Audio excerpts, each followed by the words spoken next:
OTB AM. With Gillette, we don't just play the game, we change it. Gillette, made of what matters. Bang on 7:30, it's Wednesday morning. You're very welcome along to OTB AM. It's Gilroy and Eoin Sheahan with you all the way through until 10 this morning. We'd love to hear from you. 0879 180 180 is the number. And Eoin, it's Paul Pogba's world and we just live in it. It seems that way. Manchester United top of the table. We warned of this happening last week, that this new spectrum of misery for non-Manchester United fans could actually come true. They got anything against Burnley and they went and got the full 3 points, where we're now entering into a phase where it's going to be either themselves or Liverpool, who probably end this weekend on top of the table. There is going to be a proper head-to-head between them over the next few weeks at the very least. And then more than likely Manchester City will nip on through to actually win the Premier League title. But Paul Pogba, yeah, really good yesterday. It's hard to know sometimes what actually has happened here, whether Manchester United have got much better because Paul Pogba has pulled up his socks and got the best out of himself, or Paul Pogba is actually just playing really well because he realises he's now playing in a really good team. And maybe this is part of the mystery of Pogba over the last few years, where people have been like, why did he get such good form out of himself while playing for France in that World Cup that they won? Well, the answer is probably in that question. And why did he get so much good form out of himself while playing for a Juventus team that were consistently challenging for titles? Well, the answer is probably in that question as well, that maybe for peak Paul Pogba, he needs to be playing in a team that is winning stuff, and he looks around him and looks at a dressing room that says to him that is worthy of him as a superstar that he thinks he is and that he fully believes he is. He sniffs they have a team, was what Gary Neville said last night. His form's got, I've been critical of him over the last number of years, but his form over the last while has been really good. He sniffs that we have a team now, or that he has a team. I was like, well, you know, I mean, it's damning with faint praise a little bit. It's definitely questioning his professionalism, right? Yeah, I guess it is, but so I guess the counter argument to all of this would be that we're having this conversation after he scored the winner away to Burnley.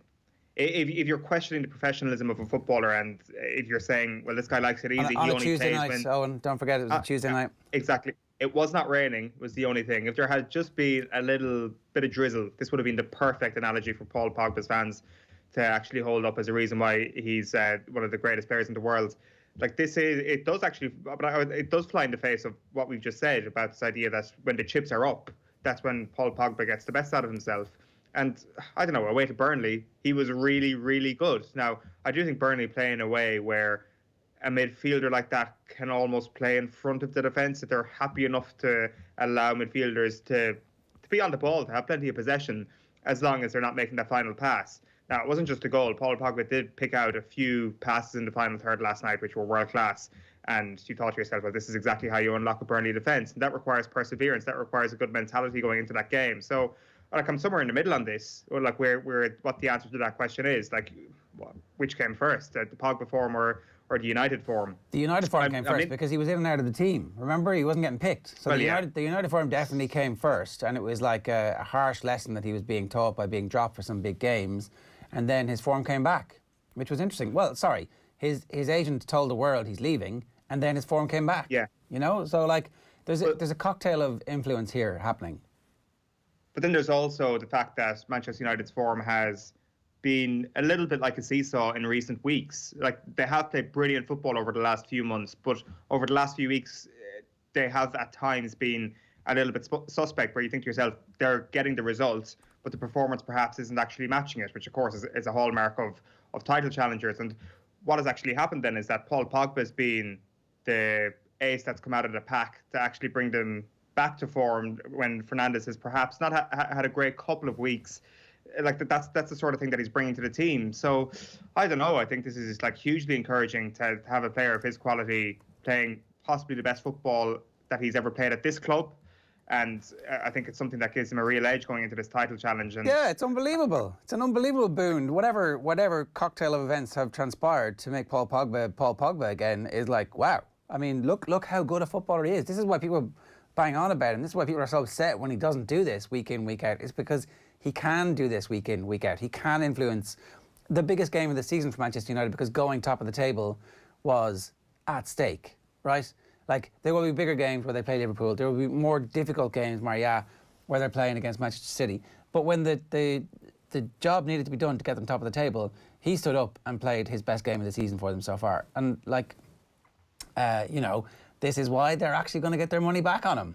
He's going to go on a run now, you would expect, where he might score a free kick or two. You would think, do very well over the next 2 months. And after that, it's game on.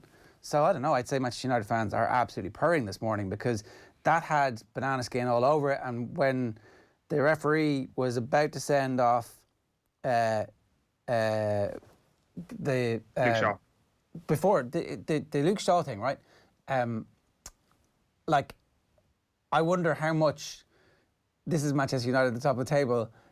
That's their chance gone if I send this guy off, is in the referee's head. I do wonder if the referees are all in their own heads now about red cards and penalties. Robbie Brady was, whose name I couldn't remember for a second there. Robbie Brady was very, very, very, very lucky that Luke Shaw was also very, very, very lucky. But I think that's a red card. Irrespective of whether or not you don't think the Burnley player got injured, it doesn't really matter. The studs go up, and once the studs go up, it's a leg breaker, and that, by the letter of law, should have been a red card. So, things are breaking their way. Sorry to interrupt, but we're just getting hammered here in the chat by Tommy, our producer, telling us, don't forget how good Pogba was during the first couple of weeks of Solskjaer. 4 goals, 4 assists in the Premier League while Ole was caretaker manager. We should put that out. It's nonsense, apparently, what we just said about Pogba. In fairness, he was in the team of the season, PFA team of the season a couple of years ago. Maybe that was better form. Maybe this isn't the same level of form that he showed there, but this is certainly the most excited I've been while watching Paul Pogba because he's playing for a team that can legitimately win the Premier League. When he had that vein of form for Manchester United, it looked like they might get a few upsets here and there in the Champions League and that they would snugly fit into second place in the Premier League, whereas now he's actually playing really good football for a team that can actually challenge for the title. I do think that the story ends with Manchester City winning the league. I think that there is an inevitability about that, unfortunately, that maybe it's a 1-1 draw on Sunday and Manchester City just continue their form. But I'm not sure about that. There is enough quality. If we're talking about this player who was not surplus for requirements, but had he been sold on the 1st of January, Manchester United fans would have been like, okay, well, that's maybe a problem out of the club. We'll drive him to the airport, was the sentiment. This is just a real bonus for them. The cliche to pluck here would be like a new signing. But it does feel that this is just a new element that they have to their attack now. And this midfield has been such a problem for them all season. The amount of screen time that Donny van de Beek is getting now while on the subs bench is diminishing with every passing week, which can only be a positive for Solskjaer. This midfield is starting to figure itself out. I don't think it is. I actually think that's interesting because I thought the team selection last night was bizarre. I've got to say, why? Well, because Matic and Pogba and Bruno, their best player in recent weeks has been McTominay. So maybe he's being rested. There's a strong chance he's being rested for the game against Liverpool and he comes back. And also playing that attacking quartet. Maybe they're going to try that against Liverpool and there's something there that's going to make that look like it's a good idea, but I don't think it works at the moment. It would have been much more interesting for me to see Cavani and Rashford given the opportunity to play together and bet into something and keep McTominay in the team and keep his legs there because, I don't know. You're saying Matic should be in the first team? Well, I thought that in the circumstances of going to Burnley and knowing that Nemanja Matic is going to have the ball in the centre circle with no pressure on him quite a bit, I think that's okay. That's a position that you're okay with Nemanja Matic being in. You want him at the back defending set pieces in a game against Burnley. I don't know. I didn't think it was a disastrous selection in midfield whatsoever. I think it's disastrous, but I don't think he's got it right. I don't think the balance in that team last night was right. They still struggled to beat a mediocre enough Burnley side. I think the attack is interesting. I think Cavani starting him against Burnley makes a lot of sense. Marcus Rashford playing on the right was obviously something that was constantly criticised throughout the match. He sets up Pogba's goal. It's his ball that creates the winning goal and gets the 3 points for the team. Anthony Martial on the left is always kind of an interesting one, whether or not he should be playing more central. Can he get himself and Cavani playing in the same team? I'm not sure if that's going to be the case. And then I wonder, is this all having a knock-on impact on what Bruno Fernandes is bringing to the team? Or is it actually just Fernandes himself who's just going through a slight lull at the moment? I'm not sure. There's every chance that Fernandes comes back on Sunday and bangs in a couple of goals against Liverpool and he's back. A lull is even a strong word to describe his form in recent weeks. It's just a couple of bad games.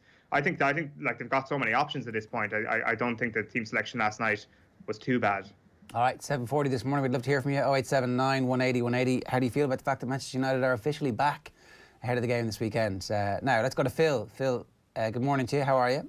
How are you doing? How are you getting on, Ger? I think we can say without fear of contradiction that at least for January, there's going to be a title race. Absolutely, yeah. I think even before what happened last night or what happens on Sunday, there was a title race, because Liverpool have obviously dropped points in the last few weeks. They've kind of given the chasing pack an opportunity, and Manchester City are the team for me that look like they're going to take advantage. Obviously, in action tonight, you'd have fancied them to beat Brighton, and then all of a sudden they're just a point behind Liverpool, and they still have a game in hand as well. And yeah, they're not conceding goals, but you look at the top of that table, we've definitely got ourselves a title race. It'll be interesting to see. We've played 17 games, what the table will look like after 27 games. But Sunday's game is huge now. And you know what? Hasn't been a great game in terms of a spectacle the last few seasons, but I think the fact that there's no crowd there might actually make this a really good game, because obviously Liverpool could do with a win just to get back to winning ways, but also the fact that who they're playing. And it'll be interesting to see, because United have gone to Anfield the last few seasons and have been complete underdogs because they've been in bad form. You think back to last season. Actually, last season's defeat at Anfield is United's last Premier League defeat away from home. So that'll tell you how much United have improved. But now United are looking at this going, we have a chance of winning the league. So it'll be interesting to see how they approach. I would imagine they'd be quite happy just to go there and set up to avoid defeat and see what they can get in the break. Is this not a 0-0 draw written all over it? No, I don't think so. I think what we could do is an early goal. If we get an early goal, then fireworks, sparks could fly. We could get fireworks like we got in the cup game between West Ham and Stockport. Now, they were obviously off the pitch, but yeah, it could be a good one. And the fact that City are playing after as well makes it just all the more interesting. And there's games beforehand as well. So yeah, it's a game. Liverpool's home form. You've got the best home form against the best away form, so something has to give. Daniel Harris made the point yesterday, though, that if you're in a title race, all you've got to do in your results against the people you're in the race against is try and break even, and then it's what you do in all the other matches. So it doesn't really matter if the opposition is a significantly superior team to you in a one-off match. What matters is what you do on a dry Tuesday night against Burnley. And so if you're Solskjaer and you're thinking like that, and that's how Ferguson won a lot of his titles, then you do send out a team to exclusively play in the break and make sure that you've got bodies back and that you're tightly marking the creative players that Liverpool have, and you'll be very happy with it all. Yeah, absolutely. And what have we seen from Liverpool in the last few weeks? The struggles against West Brom, against Newcastle, against Southampton. They've struggled to break teams down that have sat in against them. So why wouldn't United go with that approach? And obviously we know how explosive they can be on the break, and we don't know. I think a lot will hinge on Sunday's game whether Joe Matip is fit or not. If he's fit, I think Liverpool fans will be a lot more confident, because then obviously you've got Fabinho in beside him. If he's not fit, then what does Klopp do? Because Henderson was fine against Southampton at a centre-half, but it's what you miss in midfield without him. And it's a big call throwing in either Nat Phillips or Reece Williams against Manchester United. Reece Williams played in the Spurs game, but you don't want to be too critical of a guy that was playing with Kidderminster last season. He's still a teenager. Those Bergwijn chances, they both came from what I would say just a bit of naivety from Reece Williams, where he went for balls that he wasn't going to get and he was out of position. Bergwijn didn't put those chances away. Who's to say if United get those chances, they don't put them away? So, yeah, I think a lot will hinge on whether or not Joe Matip is going to play. But I think that for United's point of view, yeah, we saw with the City game when they played them earlier in the season, they just made sure they didn't lose the game. And I'd imagine that's exactly how they go on Sunday as well. All right, what else is happening?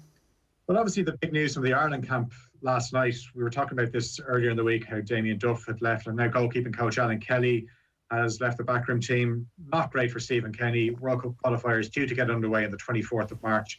Ireland due to play Serbia. Now, whether those qualifiers do actually start, given all that's going on around Europe at the moment. But Kelly confirmed his departure last night, citing the COVID-19 pandemic as his reason for stepping away. You remember Alan Kelly left the Ireland camp ahead of that Nations League game against Bulgaria last November. Again, he said it was down to COVID-19, but it also came just a few days after that Ireland and England friendly at Wembley and the whole video.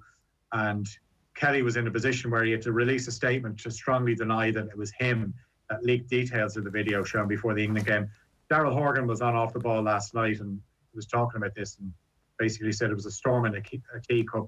He was obviously part of the Ireland team that played that night.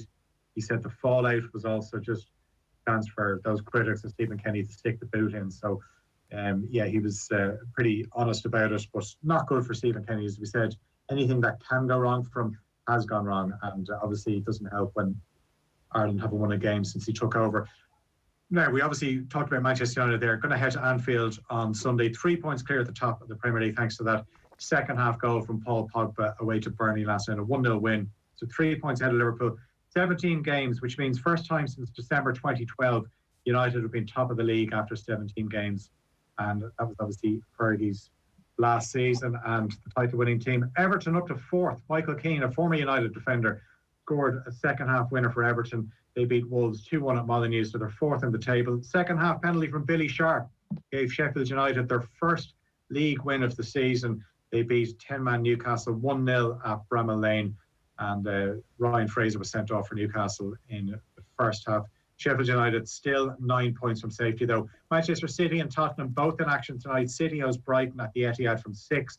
Then at 8:15, you have that rearranged game between Tottenham and Fulham. Bournemouth remain outside the Championship automatic promotion places. They were held to a 1-1 draw by Millwall last night. On his return to QPR, Charlie Austin scored in a 2-0 win against Luton. He joined them on loan from West Brom. Still don't know if that Ireland and France game is going to go ahead in the Six Nations on Valentine's Day next month, because France said that the game against Italy, their opener, will go ahead, but the French Ministry for Sport is demanding assurances over player safety ahead of their trip to Dublin. That also comes into play for their trip to Twickenham as well. And just finally for me, some snooker action for Mark Allen this evening. He plays John Higgins in the first round of the Masters.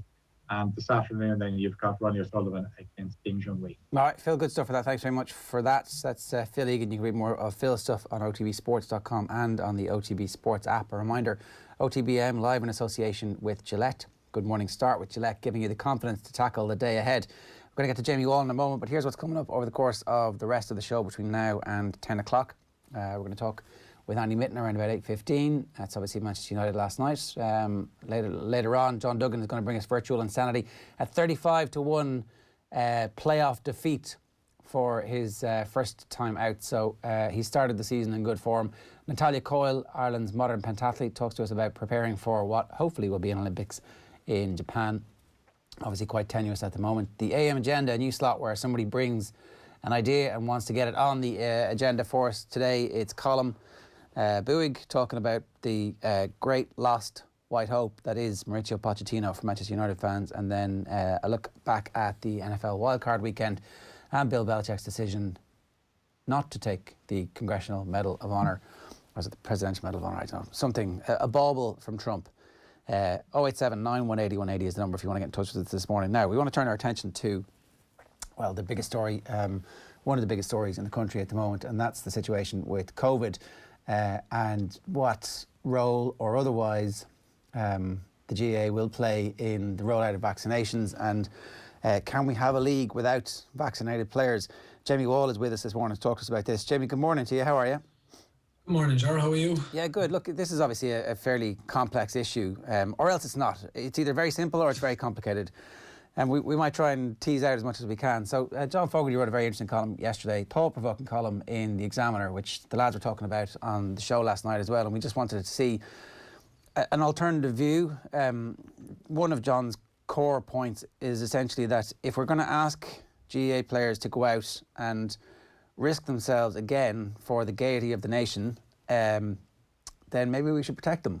And maybe they should be given vaccines, or maybe they should be bumped up the queue a little bit so that they could do that safely. What's your take on where we are with this at the moment, do you think?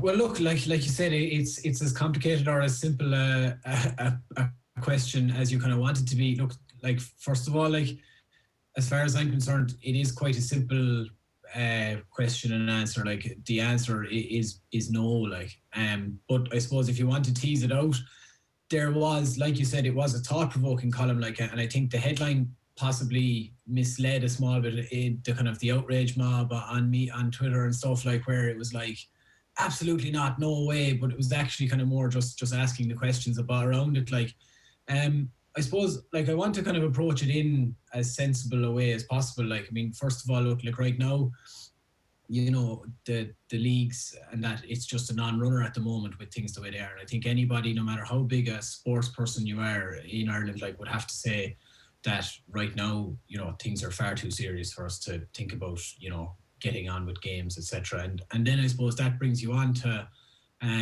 you know, whether it'll be safe to play leagues without players being vaccinated, and if you are going to, like you said, roll them out for the gaiety of the nation, which is a great line.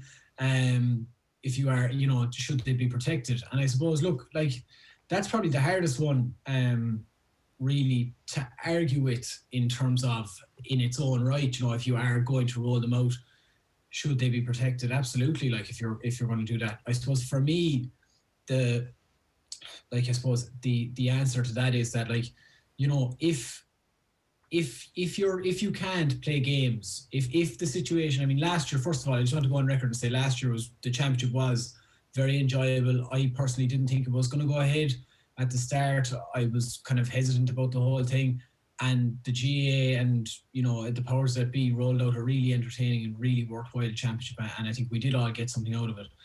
Do I think it's something we absolutely needed and couldn't have done without? No, but it's great that we didn't have to do without. So, you know, I do want to say that, I suppose, when it comes to, you know, playing the leagues and playing sport and all that, like, I suppose if it's not safe to roll this out without vaccinating our players, and if the trade-off for vaccinating them is vaccinating them ahead of elderly people, vulnerable people, nurses, doctors, teachers, creche workers, any of them, and it's a long list of people. That's the question. Well, that's the question, isn't it, Jamie? How so let's say you get to the guards, right? And then you get to, I would argue supermarket workers and anybody who's been going about their work since this started and hasn't been working from home. But then you get to people who've been working from home. Maybe that's the cutoff point. Were you deemed an essential worker up to this point? Were you working from home? Or were you not working from home? Then to get them all vaccinated. But after that, if there's like a hierarchy, then maybe you do start thinking, okay, well, what's, like, assuming creche workers are done, assuming teachers are done, assuming, and at the moment they're kind of way down the list. We're kind of seeing the benefit of or the role that they play in our society at the moment, with everything completely in lockdown. Like, is there a conversation to be had around, okay, actually, you know what, maybe for the month of March, April, May, it might be nice for us if we are going to continue to be locked down, which, who knows? Let's put... Yeah, like maybe, Ger, but, like, I suppose the problem again, and, like, look, like, I don't know enough about supply chain management or vaccination rollout to have an opinion here, there, or anywhere on the speed or lack thereof of the vaccines being rolled out, right? But what I do know is that, like, it is taking time. Now, in time to come, that could be proven to be the absolute right call or the wrong call, I don't know. But timing is huge, like, and, like, if you want to take, like, what happened, unfortunately, in the last 2 weeks in a nursing home in Laois, like, where, you know, like, people are scheduled to get a vaccine, and it's really important. Like, now they can't get the vaccine because of that outbreak, and that's all very unfortunate. But the point I suppose that I'm trying to make is that, like, if you kick people down the list by a week or 2 weeks, like, all of a sudden that week could be the week that they're exposed to risk. Like, and I suppose, look, you can flip that over on its head and apply it to inter-county players, and apply it to people, like, but like you said, like, there's a huge list of people who are going on about their business. Like you said, supermarket workers, who I didn't think of, but, like, when you say it out loud, I'm kind of like, duh, you know? Like, there's a huge list, and we're a million miles off getting all of those people vaccinated. Like, and even, you know, look, even in the wider scheme of things, with the last 12 months that we've had in terms of, you know, the economy shutting down, but people's businesses being massively, massively affected, like, I'd be personally uncomfortable with us putting entertainment ahead of people's livelihoods, you know? Like, I know some people have been working from home, but I also know that the working from home side of things has severely impacted people's ability to do their work. I mean, like, think about it again, the construction industry, like I'm not coming on here swinging a kind of a thing for the developers. What I'm saying is all the construction workers that go and work for those developers and that go work for, work on the ground of these things. Like, basically, Ger, like what I'm saying is that maybe there is a conversation to be had when you get way down that list.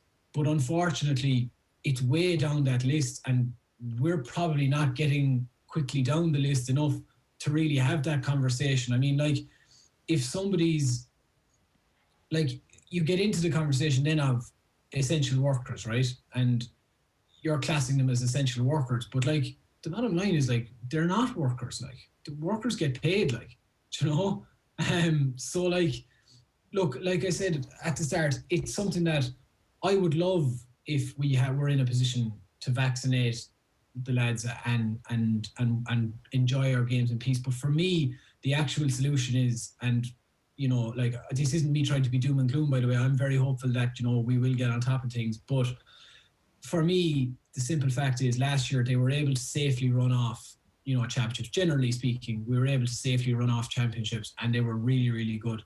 If we can't safely run off championships without bumping guys up queues to positions where they otherwise shouldn't be, then the answer isn't for me bumping them up a queue. The answer is, you have to go without for a couple of more weeks. And that's kind of, that's always been my position on it. I really do hope that by March, April, that the country will be in a place where we can safely have the games irrespective of this decision, and, where we can safely make a start even back into games, irrespective of this decision. But right now, in the context of everything that's happening, in the context of, I think 46 people recorded deaths yesterday. There was 46 recorded deaths yesterday.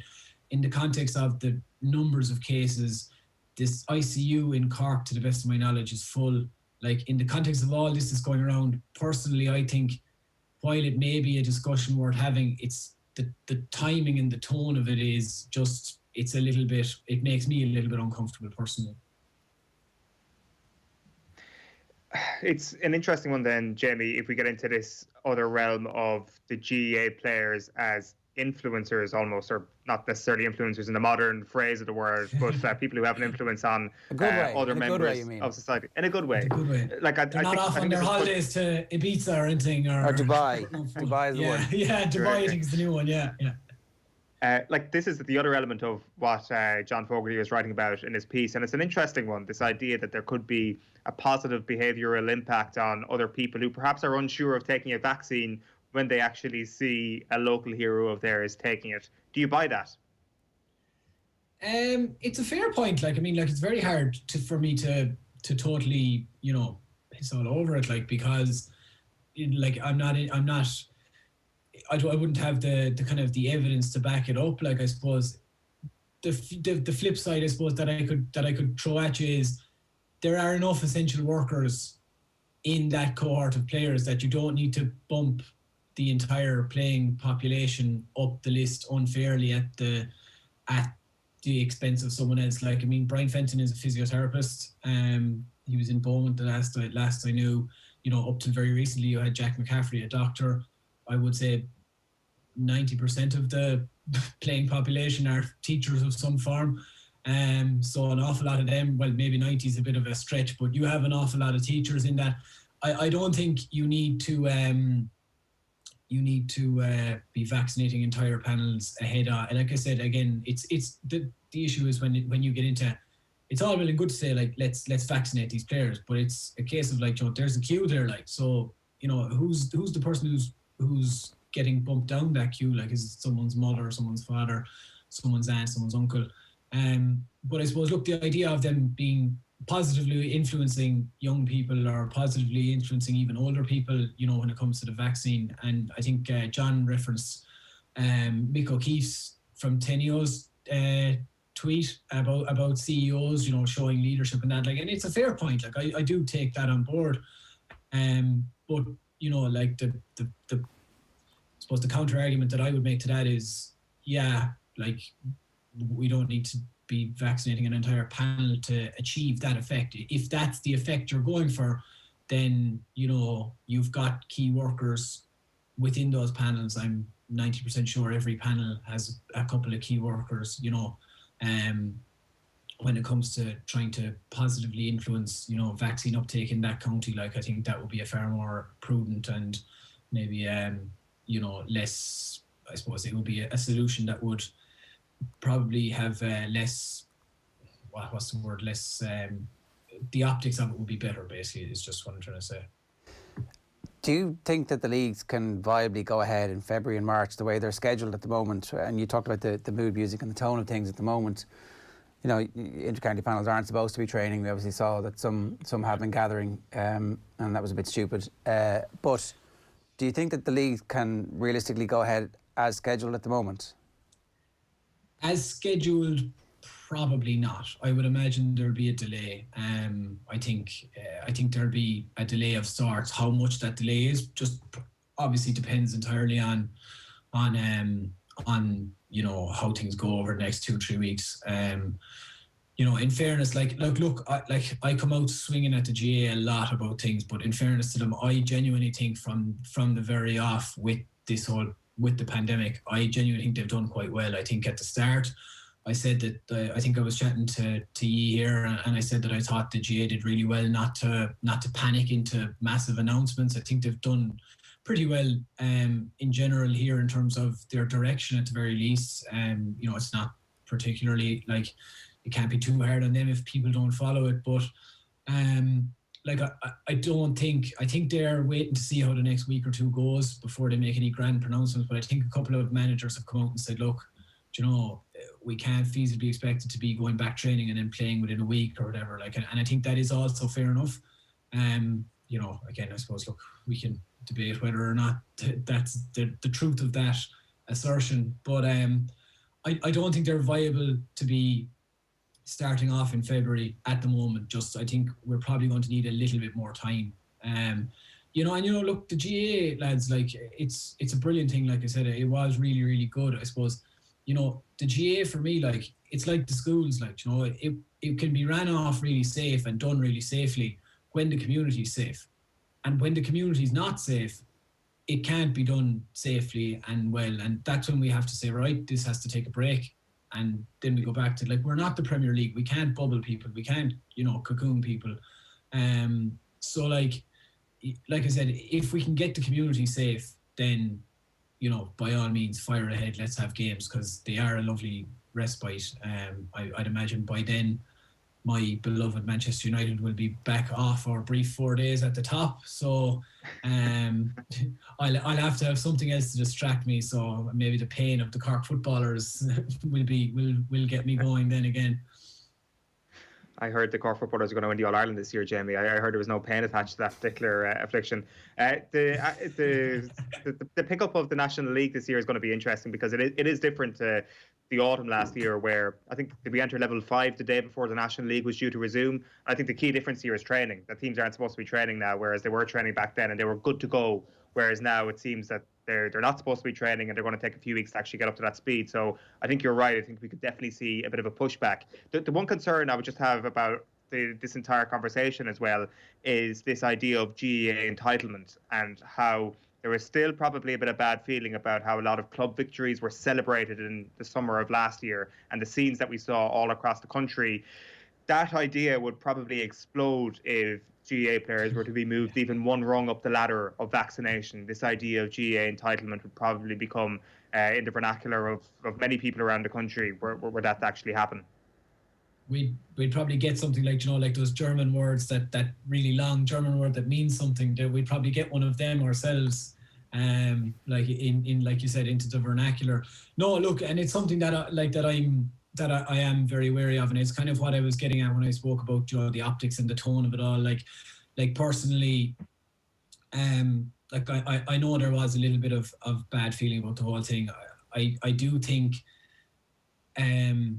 and this isn't, I don't want to get into a big massive defense of GAA clubs, or, you know, like I'm on one side of the fence. Like, I think everyone recognizes that some of those scenes were wrong, But by the same token, I think a lot of those scenes were just reflective of the general carry on in the communities at the time. And like I said, like the GAA is just a kind of a reflection of what's going on in the world, you know.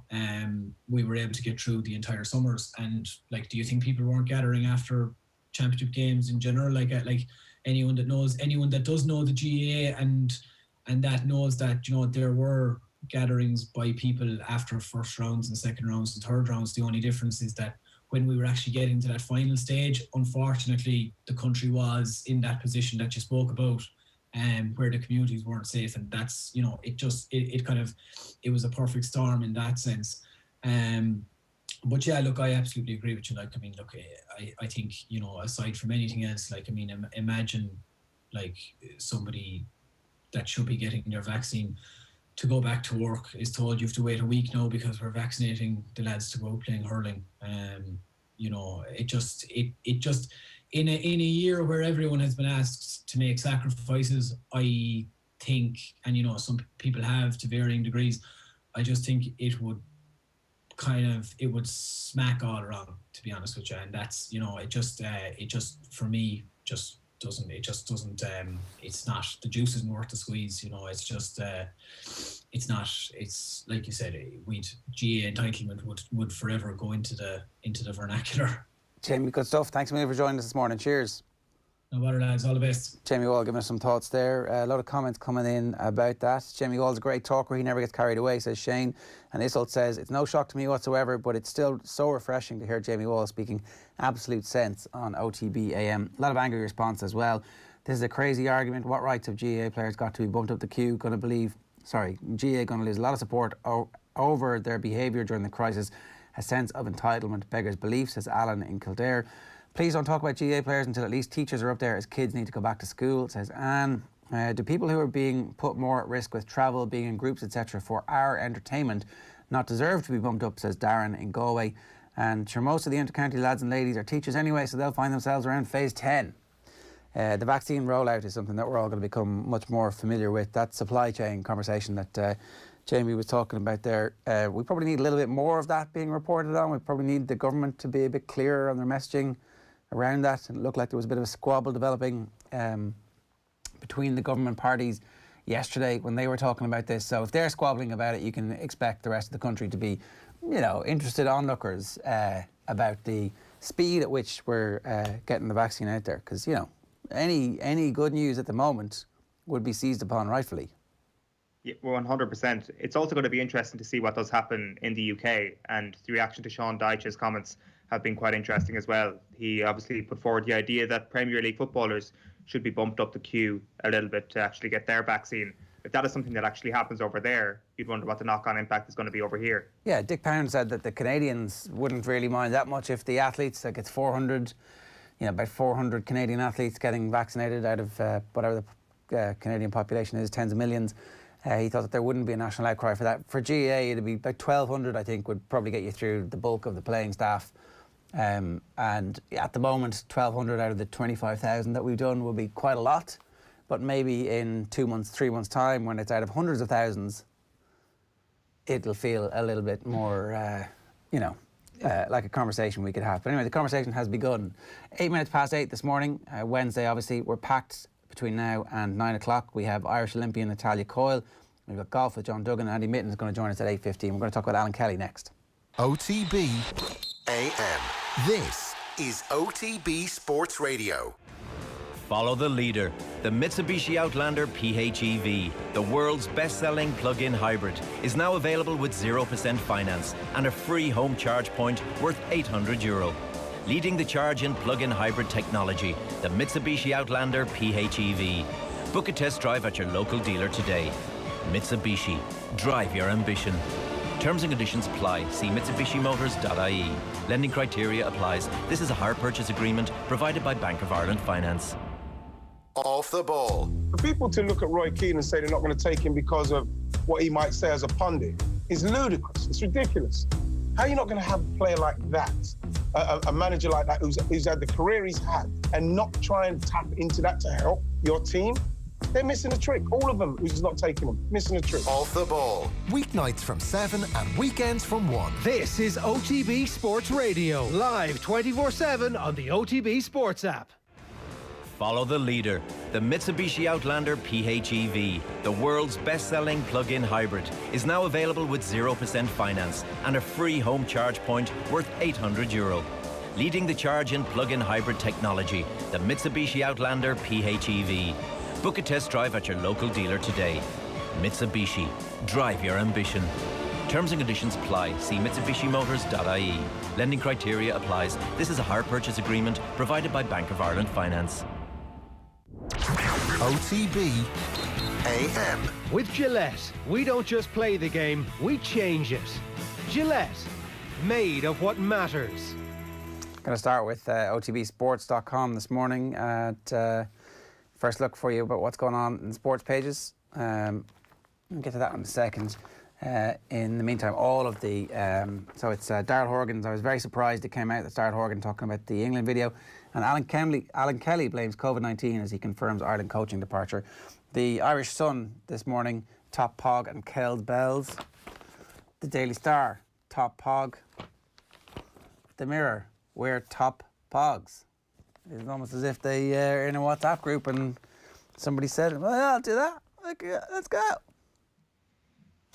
I don't know. I mean, top Pogs, it's on the front of the Mirror as well. So it's so good they did it on the front and on the back. Is it that good? Is it like when the consensus of the headlines is the same and all the tabloids, you'd be like, oh, wow, what a great headline. But it's not that good, is it? They've probably just been waiting for this for quite some time, and Paul Pogba hasn't delivered that signature moment that allowed him to become the story. Last night scores the winner, while he's been playing very well, actually getting that signature moment finally arrived, and it all came together beautifully for the headline writers. So Kells Bells is the other. That is probably tab of the morning to you. Boss Kenny loses another member of backroom team. Stephen Kenny has been rocked by the departure of a second member of his backroom staff in 4 days. Alan Kelly has quit as goalkeeping coach. So Kelly did not travel to Dublin for the Nations League clash against Bulgaria in November, citing his asthma against the backdrop of COVID-19 cases in the camp. He later hit out an innuendo that his absence was linked to the controversy surrounding the video shown and speech given by Kenny prior to the friendly against England, also in November. Now, there are other papers that are actually linking him to being unhappy with the video, but that doesn't come out in any of the statements, so we're going to have to wait and see when he actually does an interview and talks about this, if he was in any way upset. Stephen Kenny said that he didn't complain about it officially to the FAI, so you've got to assume that that is the case. Alan called to inform me of his decision and I have accepted it. This is Stephen Kenny in the statement yesterday. I want to thank him for his time as goalkeeper coach with me and for his overall contribution to Irish footballer. So he departs with a heavy heart, apparently, with COVID-19 still viciously circulating in our communities. So the heavy heart that I've decided the time is right to step down from my role with the Ireland senior team and pass on a fantastic group of goalkeepers to a new goalkeeping coach for the upcoming World Cup qualifying campaign. It is the end of the campaign. It is the start of a new one. Gary Breen was at pains to point out that, like, look, coaching ticket, important to get people in place, but we are 3 months away from a game. There are no sessions at the moment. You know, you're not actually missing time on the field with the players. So this doesn't seem to be a massive issue. And Kelly wasn't there the last game anyway, having not travelled with the squad after the asthma. So what's your take on this, Eoin? Well, it's just interesting, the timing that it comes after the Damien Duff departure. That's what's interesting about this. The statement itself obviously refers to Alan Kelly having fears over COVID and his asthma and all that. But I think it's the timing of this that's interesting. Obviously, he kind of railed against this idea that he was the leak around Wembley-gate. He was really unhappy about that and the innuendo that was circling around that. And maybe he felt that there was genuine efforts to create that innuendo. Maybe he feels really aggrieved around that. If so, that's obviously a really bad situation to be in. Like, you've obviously got to take him at his word for why he's stepping away, but it's just another member, obviously, from the team that's gone from Stephen Kenny at this point. It's not any immediate material. It's not going to have any material impact in the immediate future of this team. like you think about potential successors to the role, and there are many people that come to mind, Shay Given potentially. So it's more to do with than just the goalkeeping coach role. It's about what this says about what's happening with the Ireland team and with the FAI at the moment, and why somebody would be unhappy, for example, or might want to leave the camp. And I'm not saying that's why Alan Kelly did, but it's just interesting that in the space of a few days, two notable members of the team have walked away. Yeah, an interesting detail from Dan McDonald's piece. Kelly was goalkeeping coach under Kenny's predecessor, Mick McCarthy, but agreed to stay on after the succession plan was implemented. While he had a decent personal relationship with Kenny, it's understood they didn't necessarily see eye to eye on how the staff operated in the new regime. Kenny viewed Kelly firmly as a goalkeeping coach, whereas the Preston native was used to having an input beyond that. So apparently the parting of ways is not a surprise. That's an interesting detail, that he obviously wanted to be a bit more than goalkeeping coach, and actually he was the goalkeeping coach that Stephen Kenny wanted. So look, if Kenny can replace him with somebody else, fair play. And if Lee Carsley is actually going to join up with the Republic of Ireland setup, then ultimately you've replaced one promising coach in Duffer with one absolutely brilliant and very highly ranked coach in another. So I think this could end up being a net positive, while it, I'm sure, is an unmerciful pain in the ass for Stephen Kenny to be dealing with this at the moment.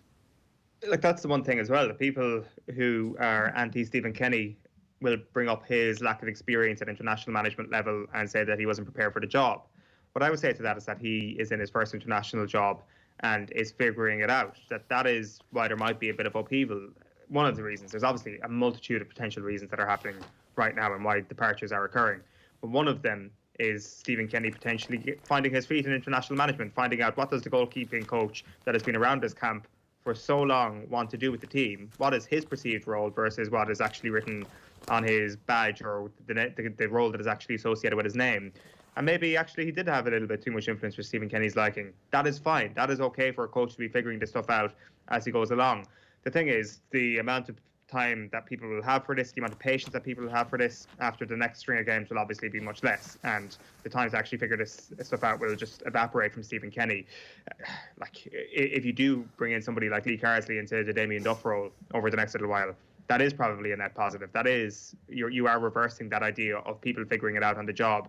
Lee Carsley does have a bit more experience, and as you say, very highly rated in England as well. So there is a way that you can turn this into a positive. The big positive here is that there isn't a game for a while, and this isn't going to manifest itself on the pitch for a while. This will probably be a little bit forgotten about come the next round of fixtures, but come the next round of fixtures will be Stephen Kenny's first time addressing this in public potentially, and that's when the questions will probably be asked, and that's when the story will be dragged back up again. So that is the one note of caution I would sound. Look, and they need wins. All of the pieces are like, he hasn't won a game, hasn't won any of his 8 games, so that's a bit of detail that they just need to get over. So 17 minutes past 8, very quickly.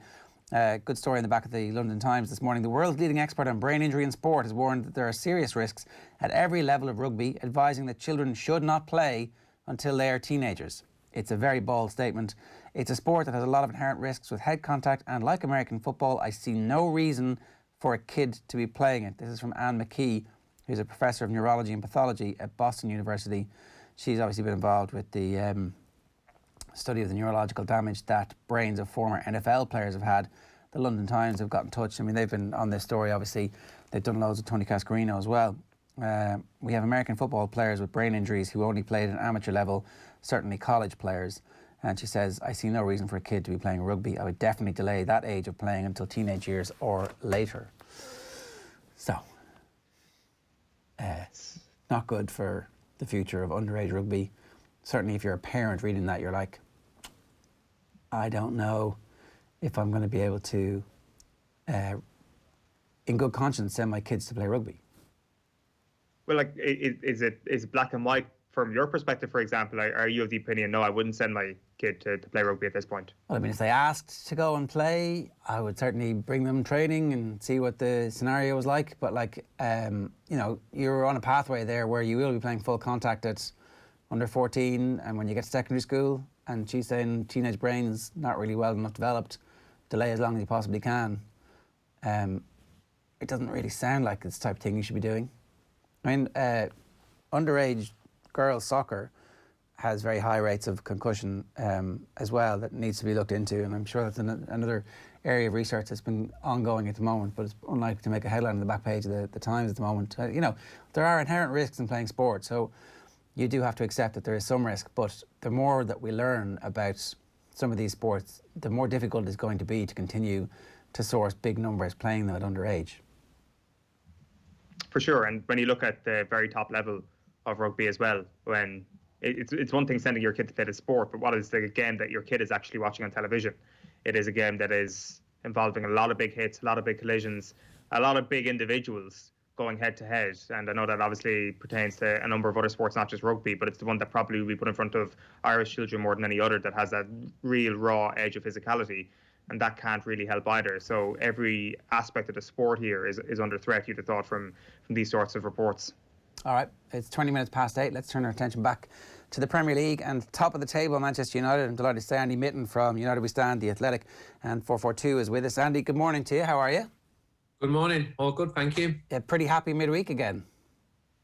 Yeah, I'm not complaining when you call me up when Manchester United are top of the league after Christmas for the first time since 2013. It was a tough win at Burnley. It was always going to be like that. I spoke to people within Manchester United yesterday, and they said how Burnley's team reflects the personality of the manager, Sean Dyche. They've been on a very good run. They've not been conceding goals. They've pulled themselves away from the bottom of the table. They're under new ownership. There's a confidence about the club. So for Manchester United to go there and get a 1-0 victory with that goal from Paul Pogba, who was the best player on the pitch, was a huge result. United are top of the table. Fans are excited, but I don't think anybody's getting carried away. The league's not even at its halfway stage yet. And I said last week, I still think that Liverpool and Manchester City have got superior squads and would be favourites. And well, the bookmakers are saying that anyway. But there's no complaints from United fans to be in the position that the team are in, especially after such a poor start to the season.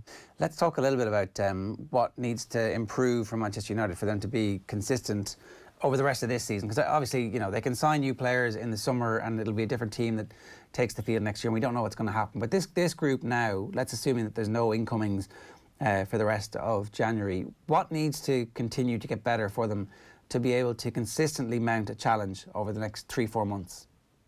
Well, if we would have spoke last week, I would have said that the small margins which Ole Gunnar Solskjaer always refers to. And last week, against Manchester City, I think it was apparent that they had the edge. They had the best defender on the pitch in Ruben Dias. They had the best midfielder on the pitch in Fernandinho. So they're your small margins. And Manchester United's central defence at times has caused concern among the fans. Lindelof's a good player. Harry Maguire's a very good player. Sometimes even that's not good enough if you're going to be one of the best team. You've got to be better than very good. You've got to be great. Virgil van Dijk is a great defender.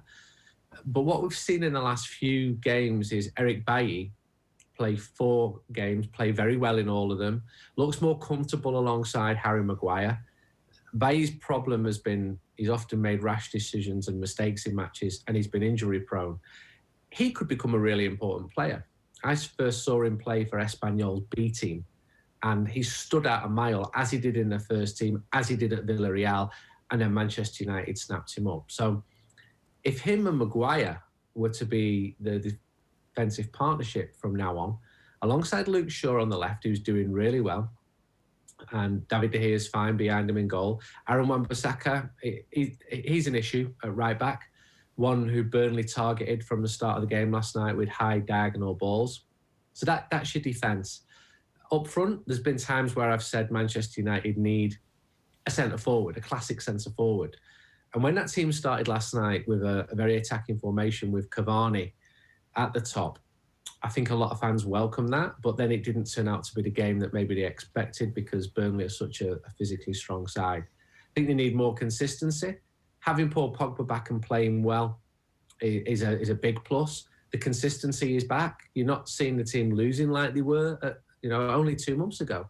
And it's only 2 months ago that a huge number of Manchester United fans wanted the manager sacked. Maybe they should be a little bit more patient as well. Because I don't think United will win the league this year. But just imagine if they did. and that some people who call themselves Manchester United fans are calling for the manager to be sacked. And I think if you're a supporter, you get behind the team. Ole Gunnar Solskjaer is doing a good job. He's not won anything yet. Nobody's getting carried away, but he's doing a good job and should be given the time and support to continue doing so. He'll bring more players in. It's not likely in January, but he'll do it in the summer. And I think his recruitment so far has been good. So I don't see why it makes sense to sack him, like people thought they should after the defeat in Istanbul, like they thought he should. Even last week, there was criticism. United have lost a game. They're going to lose more games. There's going to be loads of bumps along the way. That's what it's called supporting any football team in the world. I think it was really interesting, just to labour the point a moment on Bailly, that he didn't play at the City game, but did play in this game. And you could argue that this game is a much bigger game ultimately, because it's their first opportunity, as you said, to return to the top of the table, and the pressure was there. And when he needed that defence against Burnley in a game that was going to have an impact on the league placing, he went with it. And I would expect that Bailly holds his place for the weekend, which is obviously the biggest game of the season so far against Liverpool. And that's the biggest change from the team of a couple of months ago. If that does happen, I don't think fans would have a problem if it does happen. He's so fast that he complements Maguire, and he made some key blocks, and he's got himself into a good position here, because there's been several times where he or the people around him thought the manager doesn't fancy me, and that's Mourinho, rather the man who brought him in, rather than Ole Gunnar. But even under Ole Gunnar, there's been times where he's barely featured. But then he comes in, and Chelsea away in last February, he was one of the best players on the pitch in a 3-5-2 formation. So he has got the talent. It's what Espanyol and Villarreal saw and Manchester United saw. Villarreal brought him. He played 5 or 6 games in Espanyol's first team. Straight away, they knew this guy can be a top player. He just got to do it consistently without injury in the Premier League. Go to somewhere like Anfield and have a good game. But he's absolutely got it in him. And Luke Shaw, should mention him more. I think he's become a really important player for Manchester United. And he got clattered a few times last night, and he got booked as well. Even though he won the ball, the follow-through was pretty strong. And I think if he can also avoid injury, because he's been afflicted by too many, then he can continue to be important. And I think the arrival of Alex Telles has pushed him on. And that's what Ole Gunnar ultimately wants. He wants 2 players for every position, providing competition and cover. And he hasn't got that yet, but he's working towards that. Andy, there has been some sense that Ole Gunnar Solskjaer has been tinkering quite a bit with his midfield, not knowing who his best midfield partnership is or his best midfield 3. Is there just a sense now that he's stumbled upon which midfielders to play in which games, where the type of player that Nemanja Matic was the perfect type of player suited to playing at Turf Moor last night, for example? Yeah, I thought Matic in front of the defence was very stable, and he allowed Paul Pogba to move forward more and become a more dominant player as the game went on. Paul Pogba in the second half was by a distance the best player on the pitch, and that's encouraging, because most United fans would have happily waved him away, and with good reason. 6 weeks ago, after his agent came out and said what he did, but Pogba, I wouldn't just say knuckle down. He's always knuckled down, but he's just playing much better. Matic refuses to give the ball away.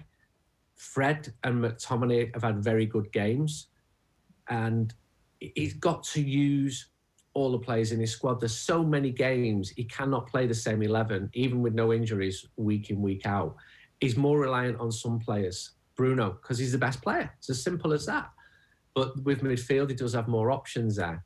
And at times, it can confuse fans.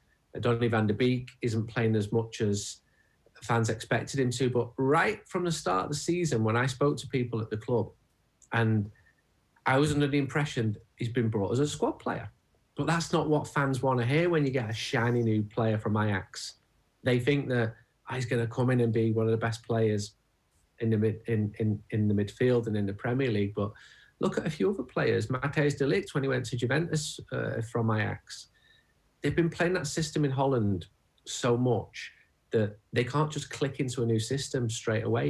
It does take time, and I think that Van der Beek, he did okay on Saturday against Watford, but you've got to do better than okay to get into that midfield. But it's good to have competition there, because only a year ago, you had Andres Pereira, great lad, liked by the manager, but not a top-class midfielder of Manchester United, playing over 41 matches. Well, over 40 rather than 41. So there's been improvements, more are needed. Matic is in the final chapter of his career, but he's got experience as a league winner, and there's too little of that within the current Manchester United squad. I think the balance of the midfield is going to be very interesting for the game against Liverpool. I would be very surprised if it didn't go back to both Fred and McTominay, given the Everton energy levels they have, which means that Martial or somebody, maybe Cavani drops out and Martial plays, but you can't have Pogba, Bruno and the two runners, which I expect he will have for the game at Anfield. Yeah, I'd expect that midfield to be as you said it as well, unless a surprise is thrown in there. He's picking the team to suit United's strengths, but also to counter the threat of the opponents. And Liverpool are the league champions. They're the best team. And it's almost a year since United lost an away game, and that was at Liverpool. If United can avoid defeat at Anfield on Sunday and go over a year unbeaten away in the Premier League, that's a really good achievement, that. And that's just another building block on the way towards what fans hope will be a brighter future, with Manchester United back at the top again. Because they've been so far off the top that this is the first title race that the team have been involved in since Sir Alex Ferguson stepped down 8 seasons ago. So Mourinho got 81 points in 17-18, and that's a really good achievement, by the way. That you don't get any trophies for that, but it is overlooked. But this current United team do not look like they're on target for 81 points this season. That shows how good Jose Mourinho's points total was then. But they were never in a race, because Manchester City had disappeared over the hill within 5 or 6 weeks of the season starting. This season, all the teams are dropping more points, and United, who started terribly, have recovered and are now top of the league, and that absolutely delights fans. Andy, you mentioned the fans there. You mentioned them a few moments ago, the people who wanted Solskjaer out. Do you think that they're proven wrong now, or at what point do you think that they will be proven incorrect to want Solskjaer out the door? I think the super clubs will always attract a type of fan who are never happy. I see parallels with Barcelona, and people who've just been attracted to continual winning. They'll never be happy. They just project the frustrations in their life onto the football team, where they demand absolute excellence. And I remember a game clearly at Swansea away in 12-13, when the online, a lot of online United fans were fuming with anger, because Manchester United had the audacity not to win an away game at Swansea, who were a good team. It was a draw. And I thought from that point, you're not dealing with rational people here. Now, every single fan is entitled to their opinion. And if they wanted Ole Gunnar Solskjaer to be sacked 1 or 2 or 3 months ago, they're entitled to that opinion. I'm entitled to mine. I don't have to agree with it. I think he's been doing a good job, and he needs support, and there are no quick fixes. It's a long-term project, and there's going to be bumps. There has been, and there will be more, but he's doing a decent job. I know, and I've written about what's going on behind the scenes there. And not all of it will come good. Not every youth player who excites will break into the first team, but he's doing a decent job. In the face of very well-organised opponents, Liverpool have got their act together. After messing up in a lot of the 90s and noughties, Liverpool commercially are far more astute. They've redeveloped Anfield really intelligently, and will continue to do so. And I think United should develop Old Trafford more, although now's not the time to be talking about that when you can't even get fans in. City and Chelsea have obviously got models where they've got access to huge amounts of money. So it's really tough. I don't think you're going to see, while that stays as it is, a team as dominant as United were in the 90s and noughties. I just don't think it's going to happen. And I think you're seeing that this year, throwing the external factors like no fans, and you're seeing a lot of freak results. But Manchester United are coming out better than most with those results. But the season's still not at its halfway point. And if United finish second, third, fourth, in answer to your question, you're going to get people going, Ole's not the man for me, he's got to be sacked. And then what they do is, I've got to hold my hands up. And that's fine. But what isn't fine is some of the pernicious abuse that he's flung. And then for people 6 weeks later to say, got to admit I was wrong there. And I think, wait a minute, what you said was absolutely vicious. And you just think that you can say that and get away with it. And there's no comeback whatsoever. And social media allows that. If I did that in my job, I'd be sacked. But social media allows it. It allows for that abuse. And I think that some of the abuse towards Solskjaer has been way, way over the top. Criticising by all means when he gets things wrong and when results are bad. But some of it has been way over the top. It's interesting as well, Andy, because of the fact that we're basing all fans' reactions to things on social media now. So the keyboard warriors are essentially the only form of fan that you're referencing there, because they're not in Old Trafford. You're not actually seeing if the team are getting booed at their lowest moment. So is that, do you think, actually hammering home maybe the negativity a little bit too much that has existed around Solskjaer?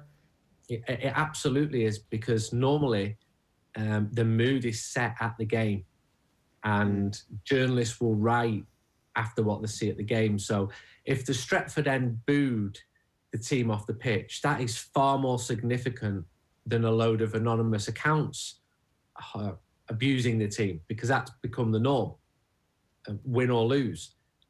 But at the match, that is the reality. And often social media, it doesn't reflect reality. At the match, I think the fans are far more supportive than you might see online. And there's different reasons for that. Well, one, you can't hide, although there can be power in a crowd. But you just stand up 10 metres away from Ole Gunnar Solskjaer and call him some of the things that you see online, well, you'd be arrested. You'd be taken out the ground. But I do think that it's a different type of atmosphere at the matches. And when that's taken away because there's no fans there, the mood now gets set more online. And it does exaggerate the negative and the positive. And when the fans come back, I don't think this season you would have seen Solskjaer being called to be sacked inside the ground. I think what you would have seen during that 6-1 defeat against Tottenham, during that 0-0 against Chelsea, is the fans urging the team on and shouting. And you wouldn't have seen games like we saw. Of course, Tottenham would have clearly won still, but the fans wouldn't have accepted, especially against Chelsea and Arsenal, that pedestrian football which was played by Manchester United. And you can't count against the power of 70,000 people roaring you forward. It would have been different. Maybe even the Manchester derby last month, which was 0-0. I think that a lot of fans would have been frustrated that it was too slow. It wasn't exciting. Football should be exciting. Football should be entertaining. And while Manchester United are not entertaining in every single match, they are definitely on the right track. And there's been some really good moments this season. Just what a shame that the fans can't be inside the stadium to see Rashford's last minute winner against Wolves. There's been so many good moments. And the FA Cup draw, United against Liverpool, that would have been brilliant with fans in. But it's not to be. And for reasons we all know too well, which is pretty sad, but it's probably the sensible thing to do at the moment. I'm completely out of time here, Andy, but one last quick question. Who would you start against Liverpool up front? Does Cavani automatically now start because you need to give him game time and he is your focal point and your centre forward and he's got that killer instinct, and Martial needs to maybe up his game a bit? Is that what you would think? Well, Cavani's got that killer instinct, but he's yet to score in a game he started in the league. So it's not quite the killer instinct that you need when you go into Liverpool away, because you need goals from him. Martial is still finding his range. I would have expected him to start against Liverpool. He was limping a little bit last night. I don't know how that plays out. I suspect that Greenwood would lose out as he goes for the more experience of Rashford. It's a tough one. It's the toughest selection problem, I think, Ole Gunnar's got, but it's a nice one because Liverpool won't know what's coming. And when United play with Cavani, they play a completely different way than without him. I thought it was a good signing. I think when he gets a run of games, he's come over his band now, he could be a really important player. if Cavani wants to score the winner in front of the Kop, like his old friend Diego Forlan did, scoring at Anfield, then he'll become an even bigger hero. Andy, good stuff. Thanks a million for joining us. Cheers. Thank you. Andy Mitten has given us his thoughts there this morning. Some of your thoughts. The bloke with the cash is 100% a Scouser. Not actually true. Not that funny, on. But it's just the way that's your the way the way they attach your appearance now to the moustache. It's taken you over. It's preceded you. All right, that's so I don't care. That's that midfield was perfect versus Burnley. What are you talking about? Burnley conceded 3 in last 8 games at Turf Moor. My point was that it looks imbalanced, and you know it's not going to be their midfield for the big games. Also, was an opportunity for Burnley to get at them and create a few chances, which they managed to do. Pogba has to do it for the rest of the season. A month of steady building. Now time to kick on, says Trevor Costello. And Brandon says, glad the Man United fans are still around. They were pretty quiet 2 months ago. That's the opposite of the you're not singing anymore. It's the you are singing now, but you weren't 2 months ago chant. Lesser heard around these parts. And then question on our Instagram, we asked, can Manchester United actually win the league? No chance, says Eoin. Big few weeks, says Ronan. I don't see why not. They're the informed team. Leicester won the league. Like, if Man United win the league this season, it's not them back forever. It's like a Leicester-style smash and grab. And I'm sure the club would take the trophy and all the stuff that comes with it, right? Except it will be sustainable and it will be bigger than Leicester in terms of what happens next season, because all of a sudden you're attracting players who are joining the Premier League champions. And that's a big deal. Like, Leicester didn't have that sort of capital to...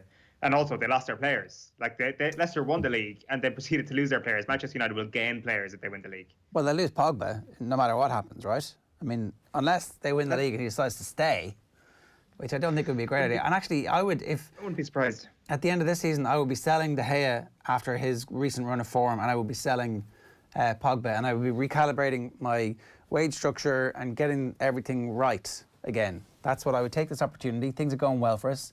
Sell, and buy the next range of talent that's actually going to kick us through to the next level. But we can come back to that. The transfer window is open, but the real one opens, as we know, in the summer at this time. 0879 180 180 is the text number. If you want to get in touch, you can WhatsApp us on that. We need to get on Signal now, obviously, or Telegram. But anyway, in the meantime, we're not there now.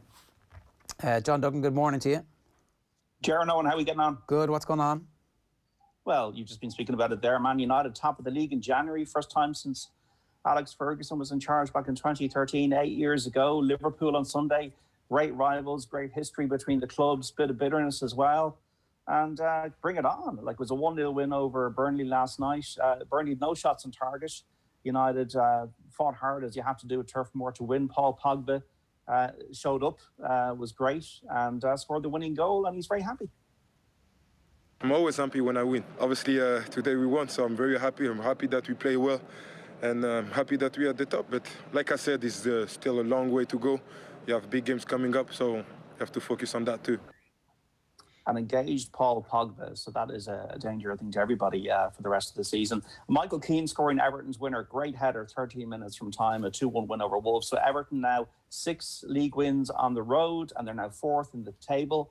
Sheffield United beating Newcastle 1-0 to get their first win of the season in January of 2021. Still really looking difficult for them to see how they can stay up. Manchester City and Spurs both in action this evening. City against Brighton at 6 o'clock. Aaron Connolly will miss that match, as will Sergio Aguero. Then Spurs against Fulham at 8:15 at the new White Hart Lane. A match hastily rearranged after Aston Villa could not fulfil the fixture. Scott Parker not happy about it, but Jose Mourinho's getting on with it. Are you serious? They had 48 hours to prepare for this game. I had the news that I was not going to play them 2 hours before the game starts. Yeah, Jose's got a point there, I think. Alan Kelly confirming his departure as goalkeeping coach with the Republic of Ireland, the 52-year-old blaming the COVID-19 pandemic as his reason for stepping away. He follows Damien Duff in leaving Stephen Kenny's backroom team 10 weeks before the World Cup qualifiers. We just got to get results against Serbia, Luxembourg, just get any kind of result, any kind of win to stop the chatter about Stephen Kenny after what's been a really difficult 9 months for him. Still up in the air regarding the Six Nations, whether we're going to play France in Dublin on Valentine's Day. The France-Italy game will go ahead, but the French Ministry for Sport still just waiting for more assurances around the COVID-19 situation, with France to have trips to Dublin and to London. And Naas hosts a jump card, lads, this afternoon at 10 to 12. Right. Is that the one that was kicked over from the weekend? Naas? Yeah. I was watching too much golf there. I have no idea. Okay, sorry. I'll look that up. And speaking of watching golf, it's time for Virtual Insanity, because we had a very near miss of the weekend, John. Now, Ger, I know you've got better lives than I do, so you weren't muttering at your TV and yelling at it at 1 o'clock in the morning on Monday morning. I know you're preparing. You were both fast asleep, preparing for your Monday OTB AM to reflect on the weekend. But that was the case with Joachim Neiman. I told you I was doing a reset, and Joachim Neiman lost in a playoff 35-1 to Harris English in the Century Tournament of Champions. But it does give us a bit of hope that maybe things can be a little bit different going forward this year, and we will get some winners. So I'm feeling buzzed about it. I've got 4 golfers. The article is on the site, otbsports.com, and the OTB app, just to give you some rationale about the Sony Open in Hawaii, which starts tomorrow. So the headline tip, the main tip this week, is Sung Jae Im from South Korea at 16-1 for 4 each way. This guy is going vertical in the game of golf, Sung Jae Im. You might remember the Masters when he turned up as a rookie and finished tied for second behind Dustin Johnson. That does not happen that often. The last player I remember doing this was Jordan Spieth. 7 top 10s and 26 starts. He's had more birdies than anybody in the PGA Tour the last 2 years. I think he lives in a car, because all he does is play golf tournaments. He doesn't take a break, just plays and plays and plays, and has got brilliant iron play. Also 16th and 21st at the Sony Open at Wailea Country Club in Hawaii, where we'd all love to be. So 16-1 for 4 each way. We're only staking €20 virtually a week on the slot, and obviously do less at home, please. Gamble responsibly. So Sung Jae Im is the headline tip. And then the 3 other ones for 2 each way, the 3 of them. Abraham Answer, who also played very well at the Masters, 2 each way at 28-1. You can get the first 8 places for your each way odds, the 5th, the odds, the first 8 places. Abraham Answer closed with a 66 last weekend, dialed in his game, tee to green, and that is a danger for everybody else this week. Abraham Answer, still a maiden on the tour, so I think he's got a big chance now, 24th in the world. Emiliano Grillo from Argentina, 2 each way, 50-1. Brilliant iron player, great on the greens. His putting is a bit of a weakness, but he's changed coaches in terms of his putting. Was in the top 10 on his last start, has had decent enough performances in Hawaii in this tournament before. He's only 28 years of age. Emiliano Grillo could get a second win on tour at 50-1. And then at 150-1 for 2 each way, Brian Stewart, the American. If it's a horses for courses you believe in, and boringly, I was watching players like Brian Gay and Robert Streb win tournaments at the end of the year, having played well at courses before. Brian Stewart has turned up at the Sony Open 8 times. 4 of those 8 times, 50% of the time, he's been in the top 8. He's 150-1. And I think that if it's a horses or courses thing you like, he's a really good iron player, which you need around this tight track. I think he definitely could give people a run for their money. So Brian Stewart, Emiliano Grillo, Abraham Answer, but the headline tip, Sung Jae Im, the guy who's going to the rocket, the moon, the stars. This guy could be a major champion this year. And when you hit the crossbar at 35-1, and that's each way, are you in profit for the week, or do you just break even? I lost €4. So right. What I'm not going to do is, I think I got a bit carried away in November. I put too much money on the Masters. What I've decided to do, the Masters, it's like Cheltenham and the all-weather. Cheltenham and the Wolverhampton. If you back a winner Cheltenham, if you back a winner Wolverhampton, is a 3-1 winner.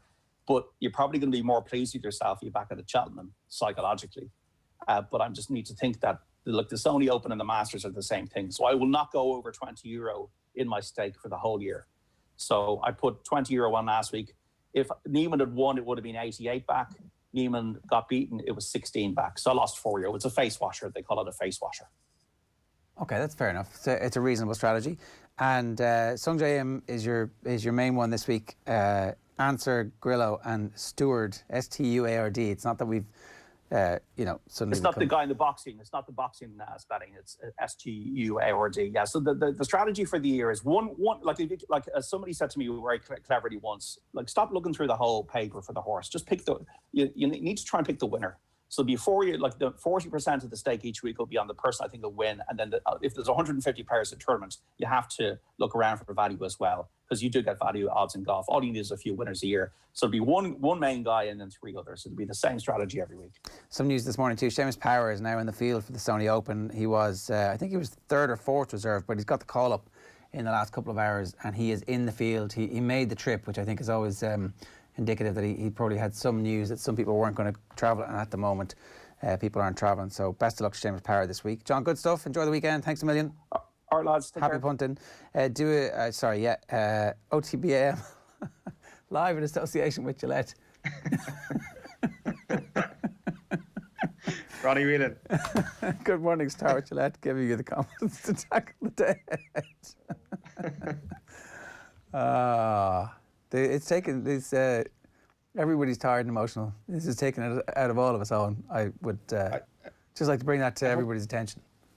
I hope Tommy knows his power. That like there is 2 Ron Burgundies on this call every single morning. Who will be the mouthpiece for any Tommy Rooney agenda that he likes? Meath Hill for Sam, I hear, is what's going to be written in red on that doc pretty soon. Right. It's 8:50 this morning. A reminder that if you miss OTB AM Live, you can catch the podcast back straight after the show, wherever you listen to yours. The best place is obviously the OTB Sports app. You search for OTB AM in your app store and hit subscribe, and every morning this will be in your inbox. This morning you'll get our GAA and vaccinations chat with Jamie Wall, golf with John Duggan, Manchester United with Andy Mitten, and after 9 o'clock we'll bring you a new weekly slot, the AM agenda, which is actually another Manchester United slot. I've now realised that we've done a lot of Manchester United on the show today and yesterday, but don't worry, they're top of the table. It's not going to last. This isn't the 80s and the 90s. Your flashbacks, the LSD that you took in college, it's actually not doing you any damage. You'll be fine. Don't worry about it. You'll be grand. 0879 180 180 is the number if you want to get in touch with us this morning. It's 8:51. We want to turn our attention to the Olympic Games. And obviously with the preparations last year thrown into chaos by COVID, we're still not certain exactly what's going to happen with this year's Olympic Games. A recent poll in Japan found that people are currently not very much in favour of it happening, but the government are. So we're hopeful that the Games will be able to go ahead as scheduled. And I'm delighted to say Natalya Coyle, Irish modern pentathlete, is with us to talk to us about her preparations. Natalya, good morning to you. How are you getting on? I'm good, and thanks for having me on. How are your preparations going, and what exactly are you preparing for at the moment? Well, I'm really lucky. I'm probably one of the more fortunate people because I've already qualified for the Games. So I qualified in August 2019 now. So I'm already qualified, so I don't need to worry.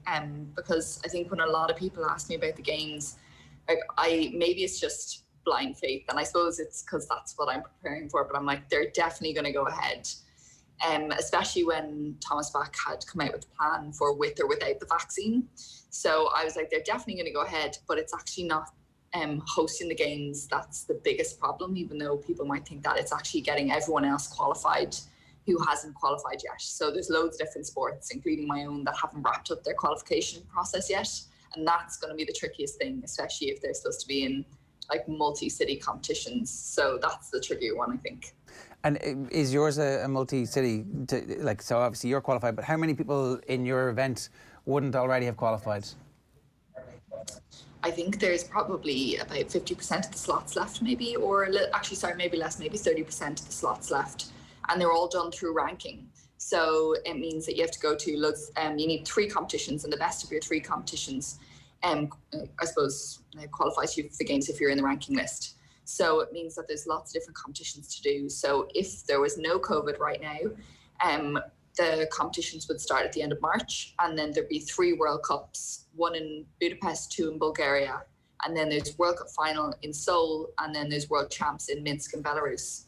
But going to those multi-city places isn't really looking too good, I think. So something I'll probably have to give, but my sport's not just alone on that. There's, even if you look at athletics, if people are chasing those ranking points as well, generally they go to an awful lot of different countries to try and race in different places and get points. So there is a good few sports, and I think triathlon are the same, and so are badminton. So it's going to be an interesting few months seeing how different organizations kind of navigate that new process. So, given the fact that you've already qualified and you have a target date to be at your absolute peak for, I presume if things were normal, you would go to loads of those and there'd be no pressure on you, so you'd be able to put yourself under whatever pressure you wanted and mimic whatever the conditions are going to be like and do them at different levels of tapering. how do you plan now to be ready to go when the event actually starts? I think for me, I just have to keep looking. All my coaches really prepare for August. So yes, I definitely would. If there was no COVID, I would go into most of the competitions on this year, because I haven't competed in so long now. But also just kind of keep that competitive nature in me. But at the moment, I just focus towards August and hoping that I'll have a good few competitions in the middle, kind of. So I will go into them untapered and I'll just go train through them. So that'll be kind of what it is for me, because I think kind of a lot like other athletes, it's just a little bit of an unknown at the moment of where and how to peak. So for me, I just know that I'm really lucky that I have to peak in August. So we kind of just look that far in advance. But you just look down the line and you hope that, I think our World Championships in Minsk they're actually not till June. So I'm kind of hoping that that might be on. Maybe I'm being really optimistic. Don't rain on my parade. But so that's kind of where I'm looking that I'll get to go and compete anyway. So who knows? It'll all keep changing. But for me, I'm just looking to maybe get a few competitions under my belt before Tokyo goes ahead. How are you managing to keep that competitive instinct going at the moment then? What has training been like basically? We've been really lucky when at the moment, because we can fence underneath the elite athletes at the moment, which is really, really good. And Sport Ireland have been fantastic in kind of facilitating that and navigating it through COVID. And luckily, we've kept up swimming and running. And for me, one of my big things that I was working on for the past year is running, because I really, really needed to improve that for the games, because all my other skills were quite good. And I just needed to keep improving my running. So luckily you can run the whole way through COVID. So that's kind of what I've been doing. And I've been working my fencing as well. But the main focus for me was on running, and still is. So I've been doing an awful lot of that and trying to just, I suppose, get better in hopes for Tokyo coming down the line. So yeah, being competitive, like, I'm not going to lie, there's been some pretty bad weeks, when you're just thinking like, Tokyo's supposed to be done, 5 or 6 months now? And also just looking ahead, you'd think that there'd be a lot more certainty right now than there is. But I think I've definitely had some bad weeks when you're just thinking like, God, like, is it ever going to end? Are we ever going to be able to do, I suppose what I'm like paid to do, be an athlete? But I think you do come out at the end. I think for me, it's like taking it one day at a time when I'm having a bad week like that, and trying to take joy in a little bit of things that I enjoy. Like, I enjoy fencing a lot. So that's for me. And I've also been doing a couple of time trials and races in running. So that's kind of kept me a little bit going strong. But yeah, I am kind of hunting for a bit of a competition. That would be great. If you guys could deck out in some fencing kit, that would be good. No chance. I'd end up like a pincushion.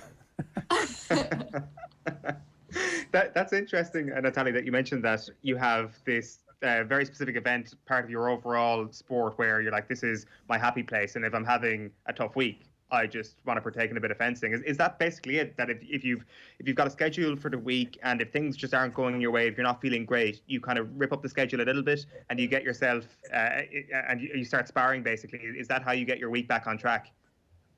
Yeah, like during the week, normally I would have 2 kind of more intense sparring sessions, and then I'd have 2 lessons. So if I'm kind of ever feeling like that, I need, I suppose, a bit of a refocus, or just, actually, it's not even a refocus. Sometimes, like with fencing now, I've been doing it so long that it's kind of mindless. And I don't mean that in a negative way. It's like you kind of go into a different state. So I know all the moves so well now, and it's challenging mentally, but it also is quite relaxing for me. So I'll do a lesson and I'll feel much better at the end of it. I think because it's such a specific technical skill, you really quite have to, in some ways, be really relaxed first, and in others really focused. So it's kind of counterintuitive. And I really do enjoy doing that. And then fencing, when I'm free playing as well, it's great. Like, we haven't had access to an awful lot of sparring partners because of COVID, but we've had a few pentathletes. So it is good just to kind of get on the piste. You can let off a little bit of steam. When you mentioned the running, then, that this is the particular event that you've put a lot of focus in over the last 12 months or so, is there a specific running coach that you have? How do you actually manage to take that element and get good at that one thing? So I've been working with someone called Steve Macklin, who's an Irish, he's an Irish athletics coach, but he's actually based in Qatar now. So we worked with him up until 2016, and then had a little break, and I've been back working with him since maybe August, I think. And it's going really well. I've had a few PBs and things, but it's not even that. It's just kind of the consistency of my training has been really good. I've been able to kind of throw out really good weeks back to back for a good while now, which is really good. And I'm hoping to continue to take that on. So Steve's been great. And it's really good, kind of someone who's worked with you for so long as well. They kind of know the ins and outs of you. And they're not just, I suppose, like that's kind of the nature of being a coach. You kind of have to get used to the athlete first. But Steve's known me for so long, so and he does Arthur's running as well, so it's kind of makes it a little bit easier, and it's great. He's a really nice person as well. Was that also? Sorry, go ahead, Jer. The run is about 3,200 meters. Is that right? Yeah, 4 800s. 4 800s, and are they? How does that run actually happen? Is it all in one go? 4 800s. Yeah, so what'll happen is you'll go off at the start, depending on how you've accumulated points throughout the day, which equate to seconds. So it's called a Hungarian start. So if you're winning, you'll go off on the gun, I suppose. And if I'm like 6 seconds behind you, or 6 points, I'll be 6 seconds behind you. So then I'll go off. And so basically it's kind of like cat and mouse. So you'll go off and you'll go shoot first, and then you'll do 800, just shoot again, 800, shoot again, 800, shoot again, and then your final 800. So you've got your shoots kind of put in at the end of the 800, and then whoever crosses the finish line first wins. So it's kind of it's a really exciting event to watch, especially you can see kind of the shake up throughout it, especially if it's really close in the top 10. It's really exciting to watch. And it's cross country generally, is that right, or is it ever in a track? Sometimes it can be a mix. So at Europeans, it was all track. No, there was a little bit of grass, and then sometimes it can just be grass, and then sometimes it can just be track. So it's kind of mixed. You'll never get really. You used to get a lot more like hills and things. In London, it was really hilly, and I had to do a lot of hill-specific training. But now it just tends to be flatter. I think it's just the nature of keeping everyone in the same stadium, so it makes it more exciting for spectators to see. That makes sense, but it also means that your training is a bit wild, because it's not like just a straight 800 that you have to train for. It's an 800 and then do something mentally exhausting, but not physically exhausting, and then go and do it again. So I presume you're completely frazzled at the end of it. Yeah, you're pretty wrecked, and then also as well, it's the whole day accumulation by the end. And if it's been another majors championship, like not the Olympics, because that's a straight final, you'll have done a semi-final 2 days before, so you do be pretty wrecked by the time the finish comes. But it's just, I suppose I've just done it for so long now, I don't really think about that. But it is pretty mad when you do think about it. Like, you're kind of going as much full pelt as you can in the run without being too exhausted that you can't shoot. And then just kind of doing that the whole way through, that really fine balance. It strikes me that if you can actually win the actual race, how do they tally the shooting with the scoring? Do they hold you back? Oh no, it doesn't. That doesn't matter. Right. So it's just time, essentially. Right. So if you've gone off first and you've crossed the line first, you win. Right. But if I go off 10 seconds behind you and I pass you out, then I'll win. Okay, right. That is pretty amazing. A beautifully handicapped sport at the end to make sure that everybody watching. It would be great if like heptathlon or decathlon was run like that. It would be much easier to understand as well. So they should do that. Yeah, totally. Is there a lot of scenario planning then, Natalya, when you mentioned the cat and mouse element of it, where you're like, okay, this is the time I need to hit if I'm a certain amount of time down off a prospective leader, or I'm a certain amount of time ahead? I don't think that necessarily normally comes into it, but it would be right. There would be a few people within pentathlon you would know would be the supersonic runners, like the absolute incredible people. That's their strongest event. And sometimes, like if you're starting off near them, or they're just maybe a second behind you and they breeze by you, there would be more of like, don't go with them. You can maybe hopefully catch them in the shoot and then go on again. Because sometimes, like I think definitely when I was younger, I was like, stay with them. But then you end up kind of killing yourself before you even start the race. So I think that's the only difference. But as you get better at running and better at the event, less and less people are like that. I think it's an unusual event because there's so much going on around you. But in the end, you have to really just focus on yourself, especially when you come into shooting. There could be 30 other people on the range at the same time, all trying to get out. And you have to be really focused on yourself, because otherwise you're just distracted by everyone else and thinking, oh, they're gone out behind me, I've just lost a place, or oh, if I get this shot, I'll get up 5 places. So you'd be very, very focused on yourself when you go in, and that's easier said than done, I think. how much running can you afford to do independent of shooting? You mean in terms of training wise? In terms of training, yeah. When you say you're getting better at the run, are you doing that just purely running, or are you still doing even just the stopping for a moment just to have that mental trigger that this is obviously a vital part of the run on event day? So I would generally do around five or six runs a week, and I would shoot about 4 times statically, it's called, so just on its own, and then I might do a combined as well. So put the combined in with the running, and then as we get closer to competitions and things like that, I'll do harder combines, so I'm more tired and more fatigued. But at the moment, I'm kind of just trying to do the combines easier so that I get much better technique and get used to it, and then I'll throw some harder ones in to kind of, I suppose, just get used to the kind of difficulties of it. It sounds like it's all going relatively well, given that you have the comfort of having already qualified. It's obviously a waiting game for you now, primarily. Yeah, like it is. It was tough, definitely in the winter. I think the hardest point was probably July last year or so. And you're thinking, like, there's more than a year to go until the games. And that to me was really hard to get my head around, because you know, it's just such a long time we're preparing for it, and then to figure out, oh wait, we've got another year and a bit to go, and it was still so unknown then of what it would even happen. I think that was really tough for me, and I think a lot of athletes have probably gone through the same. You go through a lot of period of unmotivation, just kind of thinking like, is it actually going to happen? Am I putting all this training in for nothing? But I feel like we've kind of got to the home straight now that the games are on the horizon. So if they could redo that survey, that would be great, because that was a bit of an annoyance. But I think now that it's on the kind of home straight and I can see it now, it's much easier to kind of get motivated day by day. But it's still tough, especially with, you know, everything that's going on at the moment. It's so unknown week to week. 100%. Natalya, it's always great to talk to you. Thanks a million. Cheers.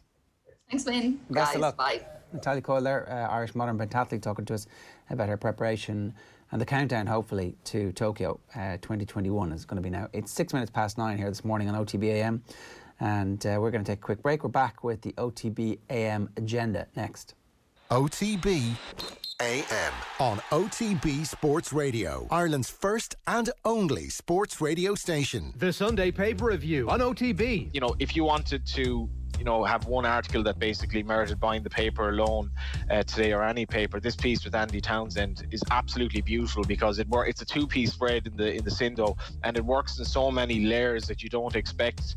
It's just a beautiful, beautiful piece of journalism that goes way beyond sport. Digesting the best stories on the back pages every Sunday afternoon on OTB Sports Radio. Tune in 24/7 on the OTB Sports app. Yeah, and I've been thinking a lot about that since, because a lot of people mention it to me, and I think probably the biggest challenge with any times of where you're not having a great time is no one ever thinks that it's a big enough deal to have either to chat about it, or that it's big enough to be worthy of causing them anxiety or causing them to be feeling down.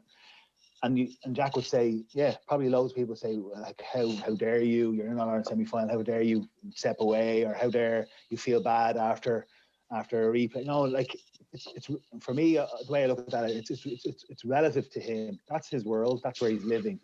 And be it a challenge about football, or now as a doctor where he has a challenge, if that's what's making him feel a bit off, then it's big enough to be dealt with. Or it's big enough to be an issue, you know. And I just think that, for me, it made me think about that and say, or anyone, when people listen to it, hopefully they felt as if, like, yeah, okay, my issue is something about finances, whatever it is that people's issues are. If they're big enough issues to cause you anxiety, then they're big enough issues.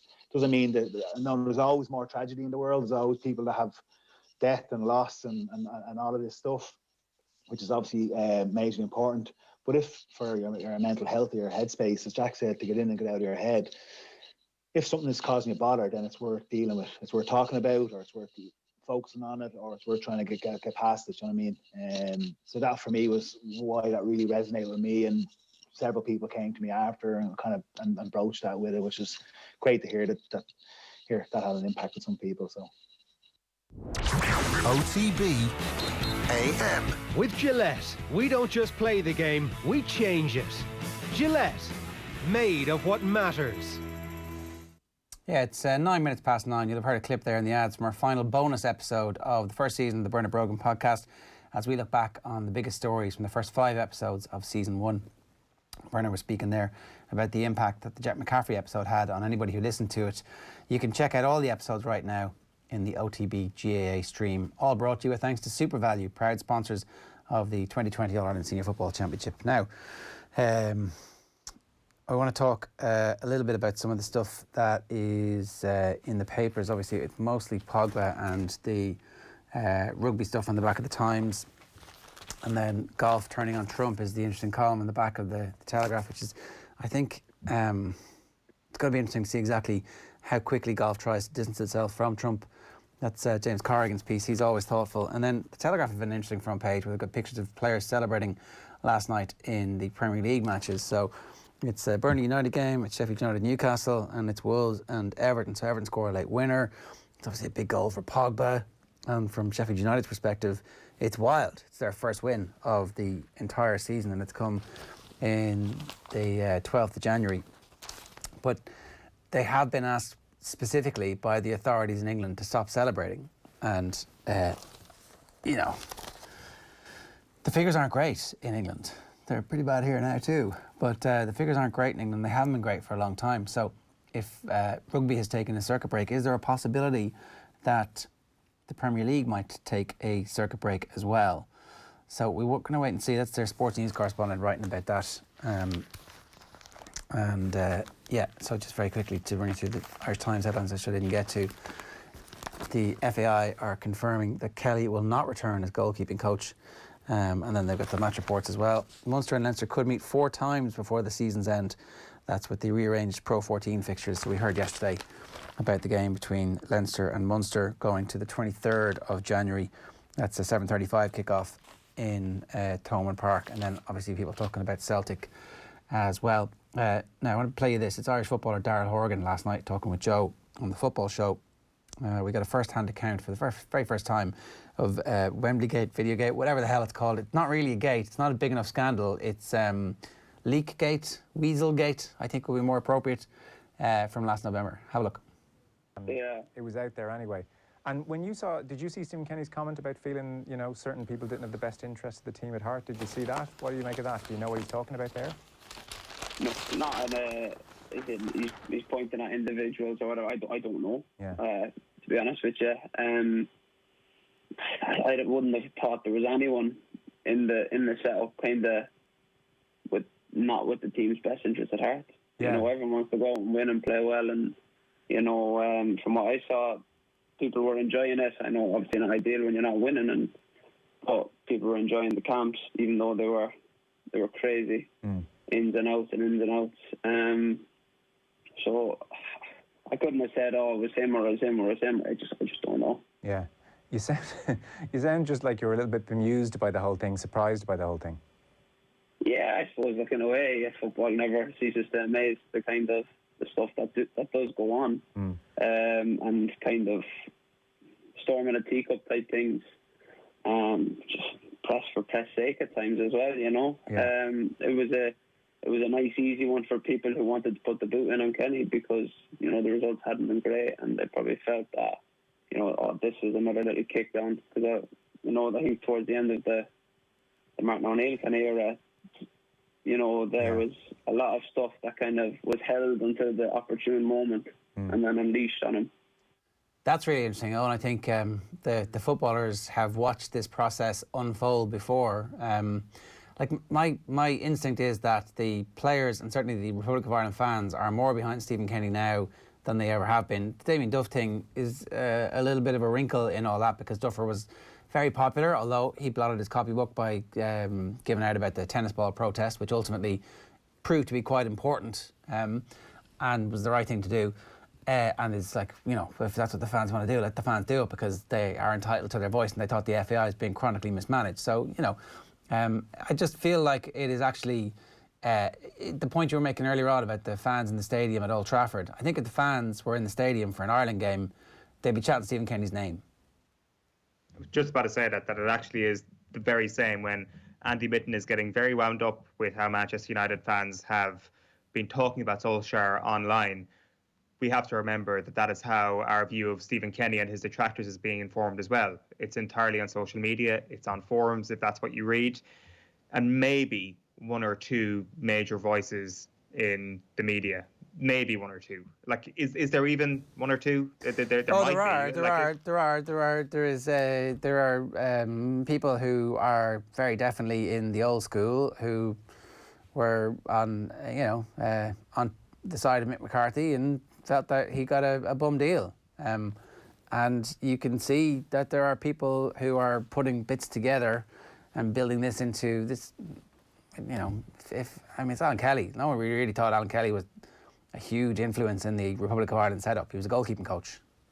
Fair enough. Yeah, I might be understating that vastly. The amount of people with big platforms who were against anti-Stephen Kenny. Yeah, there are. Yeah, really against Stephen Kenny. Yeah. So I'm wrong on that one, but I do think it'd be more of an accurate reflection on how the fans actually view Stephen Kenny when we actually get a full stadium back. And you might be right. Like, this is the sort of thing that possibly could galvanise a fan base. This idea that this video was shown in a room that was supposed to be private and was leaked to the Mail in England. What's your reaction to that immediately? It's like, well, the manager's been screwed over a little bit. What's the fan reaction to that? It is getting behind the manager and behind the team. So I wouldn't be surprised if we were in an alternate reality where there was booming stadiums and the same events somehow still happened, that you would have big shows of support for Kenny and for his management team, that there has been an appreciation that he has been wildly unfortunate with a lot of things that have happened over the last few months. And maybe there is this acceptance that there will be this growing negativity if results continue to be bad. So I don't know. It's like, how big is the clamour for Stephen Kenny to be put under pressure at the moment? I'm not sure if it's legitimately there at the moment. It's just a bit of a nightmare after nightmare after nightmare for him. That's what it is. And it's interesting to hear somebody inside the camp from that Wembley Gate situation saying that he was bemused by how it all came out, that this was not a story. As you said before, the story was the leak as much as it was the story itself. It's 100% the leak. That's the whole point. It's 100% the story of the only reason it is a story. And if it's going to keep coming up, we're going to keep talking about the leak. So 16 minutes past 9 this morning here on OTB AM, time for us to launch a brand new weekly slot on the show. It's the AM Agenda, where each week a guest will join us to put a topic or a story on the AM Agenda. We're going to let them come on and argue their case. Colin Bowie, good morning to you. Sure, Owen. Morning. What are you putting on the AM Agenda this week? Manchester United are top of the league in January for the first time since Alex Ferguson's last season, 8 years ago.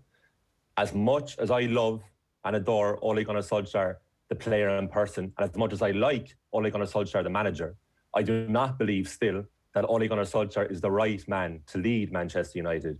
And I believe that the club made a massive error in not going for Maurizio Pochettino when Pochettino was available. And Eoin texted me 24 hours ago to ask me a very simple question: what are my thoughts on United and Solskjaer? And like a DMC outside McDonald's at 3 a.m. pre-COVID, it all came out. And I was thinking, regardless of the result tonight against Burnley, I still think the same. And I'm delighted that United won last night, because I think that strengthens the point that despite the fact that United are now 3 points clear at the time of speaking of their greatest rivals, I still think overall there could be a better person in charge, and that person has now gone to Paris. I'm reminded of a period of time where Jurgen Klopp was, a rising manager in European football who many people thought was going to be very good, had already won a league, and Arsene Wenger was kind of winding down his time at the end of Arsenal and slowly deciding year on year about whether or not he would take another contract while the club finished fourth and won the FA Cup. And then slowly they were not finishing fourth anymore. And Klopp was available. And I think made come hither eyes at the Arsenal situation. Was like, yeah, well, that would be great. I mean, imagine me in London. Like, the whole of England would get behind me. But they did nothing. They sat in their hands. And then eventually, Liverpool were like, hang on a second, Jurgen Klopp's available. What? Let's get him. So this is a sliding doors moment for football clubs. You get the right person in, it's a transformative moment in a club's history if they're the right person. But is Maurizio Pochettino, are you not making come here their eyes at the wrong person? No, I don't think so. I mean, you have to go by, right, okay, Manchester United, the football club, obviously is an incredibly attractive proposition for pretty much every single manager in world football. But Manchester United, the team, since 2013, isn't so much so. And I think that it would have been a brilliant next step for Pochettino, because the one thing that's labelled against him is no trophy. Now, that will probably change in the next 6 months. Now that he's PSG manager, he's guaranteed something. And then by the time his 18-month contract expires, if he gets that far or if he doesn't extend it, then suddenly he might become available again for the Premier League club. And then he ticks every box, because that's the only thing labelled against him, really. I mean, when Pochettino took over Spurs in 2014, they had, I think, was it 2 top 4 finishes in the Premier League before that. And in the subsequent 5 seasons under Pochettino, they reached the top 4 of the 5 times. And the only time they didn't was the first season, where they reached the League Cup final and lost to Jose Mourinho's Chelsea, who won the Premier League as well that season. But the next 3 seasons in a row, they finished third, second, and third. And in the 2016-17 season, that second place was 86 points. So they were playing phenomenally well under Pochettino over a consistent period of time, and improving from a club who were seen as the great entertainers of the Premier League, but always choked, never really did it when it mattered. And Pochettino basically made fans of football take Spurs seriously. And he developed the likes of Harry Kane and Dele Alli massively, to the point where, you know, Harry Kane is the player he is now, largely thanks to Pochettino, I would say. And then in his final full season in charge, gets the club to the Champions League final. I mean, it's an incredible achievement when you look at it. And the thing with Pochettino is, and it's all about perception of football, because the last few months of Pochettino's reign, it just dwindled out. And the players stopped listening to him, because he was in charge for a long time in the modern era, 5.5 years. And it is all about perception with this thing, because I would still see Pochettino's tenure as Spurs manager as hugely successful. Just like Jose Mourinho's tenure at Manchester United is seen as a huge failure, despite the fact that in his 2 full seasons, he won the Europa League, the League Cup, the Community Shield, and finished second behind Man City. And still the perception is total disaster. Wasn't going well for him at all. And it leaves me with Solskjaer. The thing with Solskjaer is, I think he's doing a really good job. I think he's doing the best he can. Like, United still don't have a director of football. I really think he's been let down by those above him. And you have to remember that when Solskjaer got this job in December 2018, he was brought in as a stopgap. It was a temporary appointment. He still had a contract at Molde. So everyone thought it was just going to be a short-term fix, because if you were a Liverpool or Manchester City fan back then, and if you are a Liverpool and Man City fan right now, you still want Solskjaer to be United manager. You want him to continue, because as much as he is improving it bit by bit, and United are a far cry from the team that Solskjaer took over, which is great, and that's all down to him. He's done really well in that regard. But there is a ceiling that I think Solskjaer is hitting at the moment. His head is squashing against that ceiling right now, as we speak right now, 3 points ahead of Liverpool in January. Exactly. What a ceiling to have. Like, is Mauricio Pochettino going to come in and be 3 points clear of Liverpool midway through next season? But it's January. I mean, like Man City, again, at the time of speaking, have 2 games in hand. If they win both of those games, they'll go a point behind United. And you see, I'm really mindful not to come on and just Ole bash, because as Andy Mitten has already said this morning, everybody's doing that online. And it's not fair. And I do think he's doing a good job under the circumstances, because when you go back to the start of October, the 4th of October, and that 6-1 humiliation against Tottenham, Jose Mourinho's Tottenham of all people, it's amazing to see where they've come since then. And even a month after that, there was another nadir in the 1-0 defeat at home to Arsenal, and then to lose to Istanbul Başakşehir, which essentially cost United a place in a knockout stage of the Champions League. And everybody was calling for his head online anyway, like the vast majority of people. And it was the likes of Andy coming on with us and saying, no, give him time. Stay with him. He's doing a good job. And I agree with all of that. But what I disagree with is, what are we giving him time for? What's he going to win? Well, he's going to develop into a manager who understands exactly how to manage at a super club, given that it's a peculiar, weird job that there is really no training for unless you've already managed a super club. And it turned out Mourinho and Van Gaal had done that, And that was no use because the situation at United is slightly different and it has its own unique texture. I want to just play you this in case anybody missed it. You mentioned Andy Mitten there. Let's have a look. Here's a taste of what he had to say earlier on this morning on OTB AM. Have a look. And it's only 2 months ago that a huge number of Manchester United fans wanted the manager sacked. Maybe they should be a little bit more patient as well. Because I don't think United will win the league this year. But just imagine if they did. And that some people who call themselves Manchester United fans are calling for the manager to be sacked. And I think if you're a supporter, you get behind the team. Ole Gunnar Solskjaer is doing a good job. He's not won anything yet. Nobody's getting carried away. But he's doing a good job and should be given the time and support to continue doing so. He'll bring more players in. It's not likely in January, but he'll do it in the summer. And I think his recruitment so far has been good. Have some bloody patience, Colin. I have loads of patience. And I think Solskjaer, as I say, is doing a great job. But I don't know what Andy is waiting for. Because there's only 2 trophies that matter from Man United. It's the Premier League and the Champions League. Now, yeah, we're in a great position in the Premier League right now. I think it's a damning indictment of the rest of the Premier League that this United side are topped by 3 points. But that is the case. We're still miles away from the Champions League. But it's proven that since Alex Ferguson left, the domestic cups are meaningless for those managers. Van Gaal got sacked on the same day he won the FA Cup. The League Cup meant nothing for Mourinho. Europa League meant nothing. And at the time they thought, okay, this is the start of progression, of development. And a year later, United came second, and then it all went kaput. Where Solskjaer has these phases of like mind-boggling inconsistency.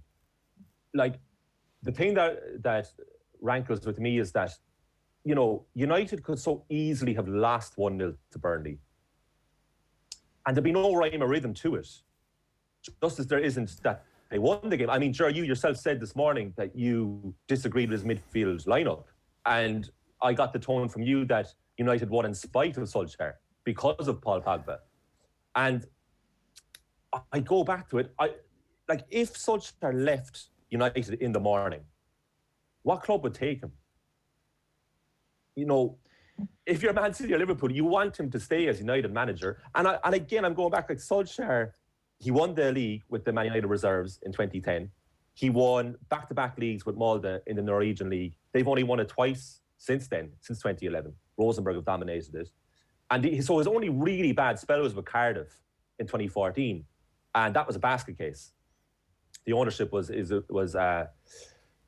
driving the club to the ground, and Solskjaer suffered for that, and he had to go back to Molde to start again. But when Solskjaer was appointed as United manager, it was an emergency situation, and it was a feel-good factor that he came in, and he provided that for the next 3 months.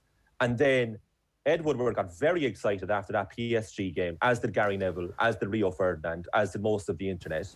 And there was a contract given to Solskjaer. And as soon as that happened, the players appeared to down tools them. There was the 4-0 demolition away to Everton. Yeah, but they recovered from then. Okay, so we understand that there has been... They've recovered, and he has brought it on. Can I draw an analogy with the start of the Ferguson era, where it was a manager who came in and inherited a dressing room that wasn't his, in a league that was as competitive and inconsistent as the league is currently. There was a great standout side, and there was another good side that kind of ran them close, which is kind of the situation that we have at the moment. And it took him a good 4.5, 5 years to get to the point where the team played consistently and competed for championships. And they lost a couple of championships before that. Like, the Manchester United decided that they were going to go for a manager who was of the club, right? That was they chose this very anachronistic, old school, not modern football idea of bringing somebody in and saying, okay, actually we want somebody who is one of us to lead us. It's a decision, right? That's the thing. But it's not going to be a straight line because you don't get the best candidate. What you do get, though, is somebody who is entirely committed to this and who isn't going to go ahead for the next 18 months desperately trying to get his next job or undermining the way that the club is being run from the top to the bottom, because he is of them. In the same way that Ferguson, by the way, completely supported everything the Glazers did publicly. So I think that it's fair to draw some analogies with the early Ferguson years. That worked out okay. I'm not saying that Ole Gunnar Solskjaer is going to be Alex Ferguson, But Alex Ferguson would have been sacked by now if the Man United fans had their way on social media. He would have been gone. But actually, the club decided, no, we're going to ride this out and we're going to learn from the mistakes and we're going to give you the opportunities, and that's what's happening. Yeah, but look at what Alex Ferguson did at Aberdeen before that. I mean, that's why the club backed him. He said, okay, this guy has a proven track record. And you're right, you're absolutely right. He would not have got as long as he did nowadays. There's no question about that. It took him 5 years to get going properly at United. There's no chance he would get that time now. But at least he had the backbone of the Aberdeen experience. Solskjaer has very limited experience, and he's done very well with that limited experience. But there's a monumental leap from the Man United reserves and Molde to manager of Manchester United for 2 years. And that's why the inconsistency is there. If Solskjaer survives to this summer and beyond, which he probably will, he'll be the longest serving United manager since Ferguson. And bear in mind, there's been 4 managers since, if you count Ryan Giggs' small tenure in 2013-14. So they're backing him completely. But United are doing well at the moment in spite of the running of the club, the lack of director of football, an incredibly inexperienced manager whose greatest asset in the job is that he absolutely adores the club and will do anything for it. But Mauricio Pochettino has proven that he has loyalty too. He's only in his 4th manager's job now, I think. Is it Espanyol, Southampton, Spurs and PSG. So he stays quite a long time at those clubs. So Mauricio Pochettino is not going to go to Man United with the view of going somewhere else very quickly. He'll probably stay there for a few years. And in modern football, you're looking at 3 to 5 years is a very long tenure. They'd be more than happy with that. With Solskjaer, I was saying to Eoin yesterday, actually, when we were texting about this, I do believe that Solskjaer will be Man United manager more than once in his managerial career. And I think he will end up being what Gus Hiddink was to Chelsea, and we'll keep on going back to Solskjaer in times of crisis. But it's just so early in his career that he has this job for this long. And if United don't win the Premier League or Champions League under this regime and Solskjaer leaves, we'll know why. I mean, it was screaming at us every single day as we woke up that this is not right yet. I think Solskjaer should definitely remain at the club if he wanted to. He could have any role he wanted to. He could be in the first team managing squad. He's not going to do that now after being the manager. No. And that's a shame. That's a shame because he could have become brilliant. And he might become brilliant. And he is a good coach. But it's not fair on him. Sorry. Just on this, so this isn't just about Solskjaer. This is about Pochettino and regretting Pochettino. Yeah. So you brought up the fact that Pochettino is in his 4th job. And you're painting him as this some sort of wise old owl who would replace the novice Ole Gunnar Solskjaer. Solskjaer's in his 4th gig as well. If you give 2 for Molde, 2 different spells, Cardiff City in between, and Manchester United is his 4th. He's 1 year younger than Pochettino. Pochettino has won exactly how many trophies compared to Ole Gunnar Solskjaer? You're not exactly comparing this great all-time gilded manager with Solskjaer here. There is still a little bit of risk. And I accept being devil's advocate here a little bit because what he did to get Spurs to the Champions League final was astonishing. But if you look at his Premier League record, this came out after he got sacked. His win percentage in the Premier League with Spurs was 56%. Andre Villas-Boas, for example, had 54%. It's only 2% better than Villas-Boas. He had a worse win percentage than Tim Sherwood as his time as Spurs manager. In his away matches, against the rest of the top 6, he played 27 times against them, and they only managed to secure 3 wins. That's akin to the Arsenal struggles that they've had against the rest of the top 6 away from home in recent years as well. I'm just saying that there's a little bit of risk to the Pochettino appointment, as much as that Champions League run was brilliant. Pochettino's not God. I never said that he was. I never said that he was God. You're trying to put on the agenda that they're going to regret the fact that they didn't get Pochettino. Yeah, but this is not a black and white argument. This is nuanced. I'm not saying Pochettino is perfect, and I'm not saying it doesn't come without risk. He hasn't won a trophy. I'm saying I think, my opinion is that he's the perfect man for the job. From what I see that he did at Southampton first and then Spurs. All right. That's what he did with that Spurs. He developed. I know we have to go, but that's what I'm saying. I'm not saying he's perfect. I'm saying we missed our chance. We missed the boat. He's gone now. That's this week's first episode of AM Agenda. We'll see if it lives to fight another day. 0879 180 180 is the number. If you want to put something on the agenda, text us and we'll have that debate for you next week. We brought you John Duggan's 4 picks for the Sony Open this weekend and Virtual Insanity earlier this morning. His column is up on otbsports.com. And a reminder, OTB AM is live in association with Gillette. Good morning start with Gillette, giving you the confidence to tackle the day ahead. Tomorrow morning, more football. We're talking NFL with Cian Fahey and Malcolm O'Kelly will assess the Irish second row for us as we continue our rugby depth charts. Right now, we're bringing you Tara Sullivan of the Boston Globe as she discusses the NFL and Donald Trump with Joe Malloy. Turning stateside, NFL playoffs underway. The wildcard weekend has come and gone. The Cleveland Browns stole the show. We'll talk about that in a moment. But elsewhere, for two things that don't mix, sport and politics can't stop mixing. So on Sunday, and we discussed it last night with Lawrence Donegan, if you want to listen back, the PGA of America took fire at Donald Trump, followed by the RNA when it comes to Turnberry as well, hosting an Open Championship anytime soon. It wasn't all bad, though. Gary Player and Anneke Sorenstam were at the White House on Thursday to pick up their Presidential Medal of Freedom. Now, it would seem, though, Bill Belichick, legendary coach of the New England Patriots, has turned down a Presidential Medal of Freedom. For more, we've got Tara Sullivan from the Boston Globe with us. Evening, Tara. Hello there, how are you? Good, great to have you with us. So the timeline here, we're talking obviously about the highest civilian honour. This was reported on Sunday that this could be heading Belichick's way. So this is all kind of news of the last 72 hours, really. That is correct, yeah. As games were being played on Sunday and football was at the forefront of the sports conversation as it was a website, political website here called Politico, that broke that news saying that Belichick was on the schedule for this coming Thursday, which would be 2 days from now, to receive the Presidential Medal of Honor, and that it would have been one of those closed door, no media events, but that he was slated to receive it, yes.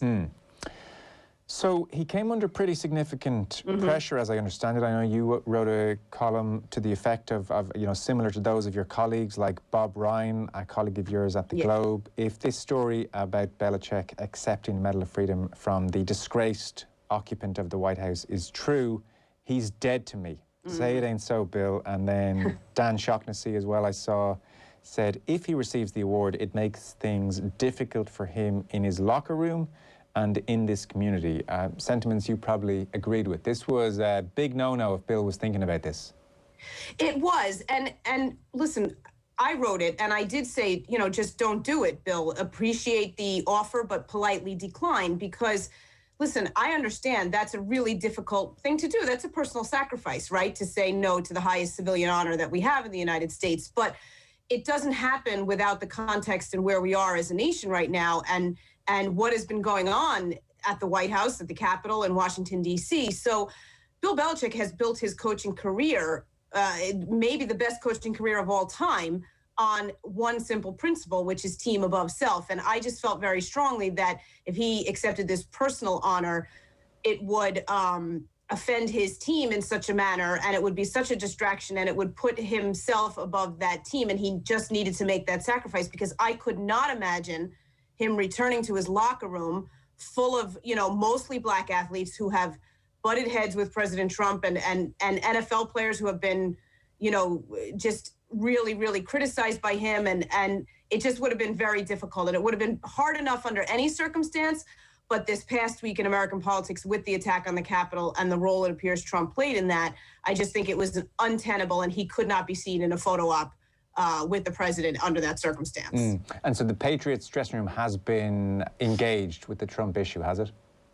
Overall, through the years, the NFL and NFL players at large have been very engaged, because going back to the kneeling down during the anthem and Colin Kaepernick and, things that Trump has said about the NFL and calling them sons of bees and they should all be fired, and just really having, if you're going to kneel for the anthem, that's the worst thing you can do. It's the worst sign of disrespect. And, I felt in this case, if people felt that were true, what happened at the Capitol was so much worse and made that pale in comparison, even to the specific issue of respect for our flag, which was torn down and replaced by a Trump flag, and at one point saw the Confederate flag of, carried through the halls of the Capitol, a Confederate flag, that never even flew in the Capitol during our American Civil War. So to me, what happened in this past week changed everything completely. And I think that's what Belichick realized when he ultimately declined to accept the honor. To give people a sense of the Belichick statement, he says, I was offered the opportunity to receive the Presidential Medal of Freedom. Subsequently, the tragic events of last week occurred, and the decision has been made not to move forward with the award.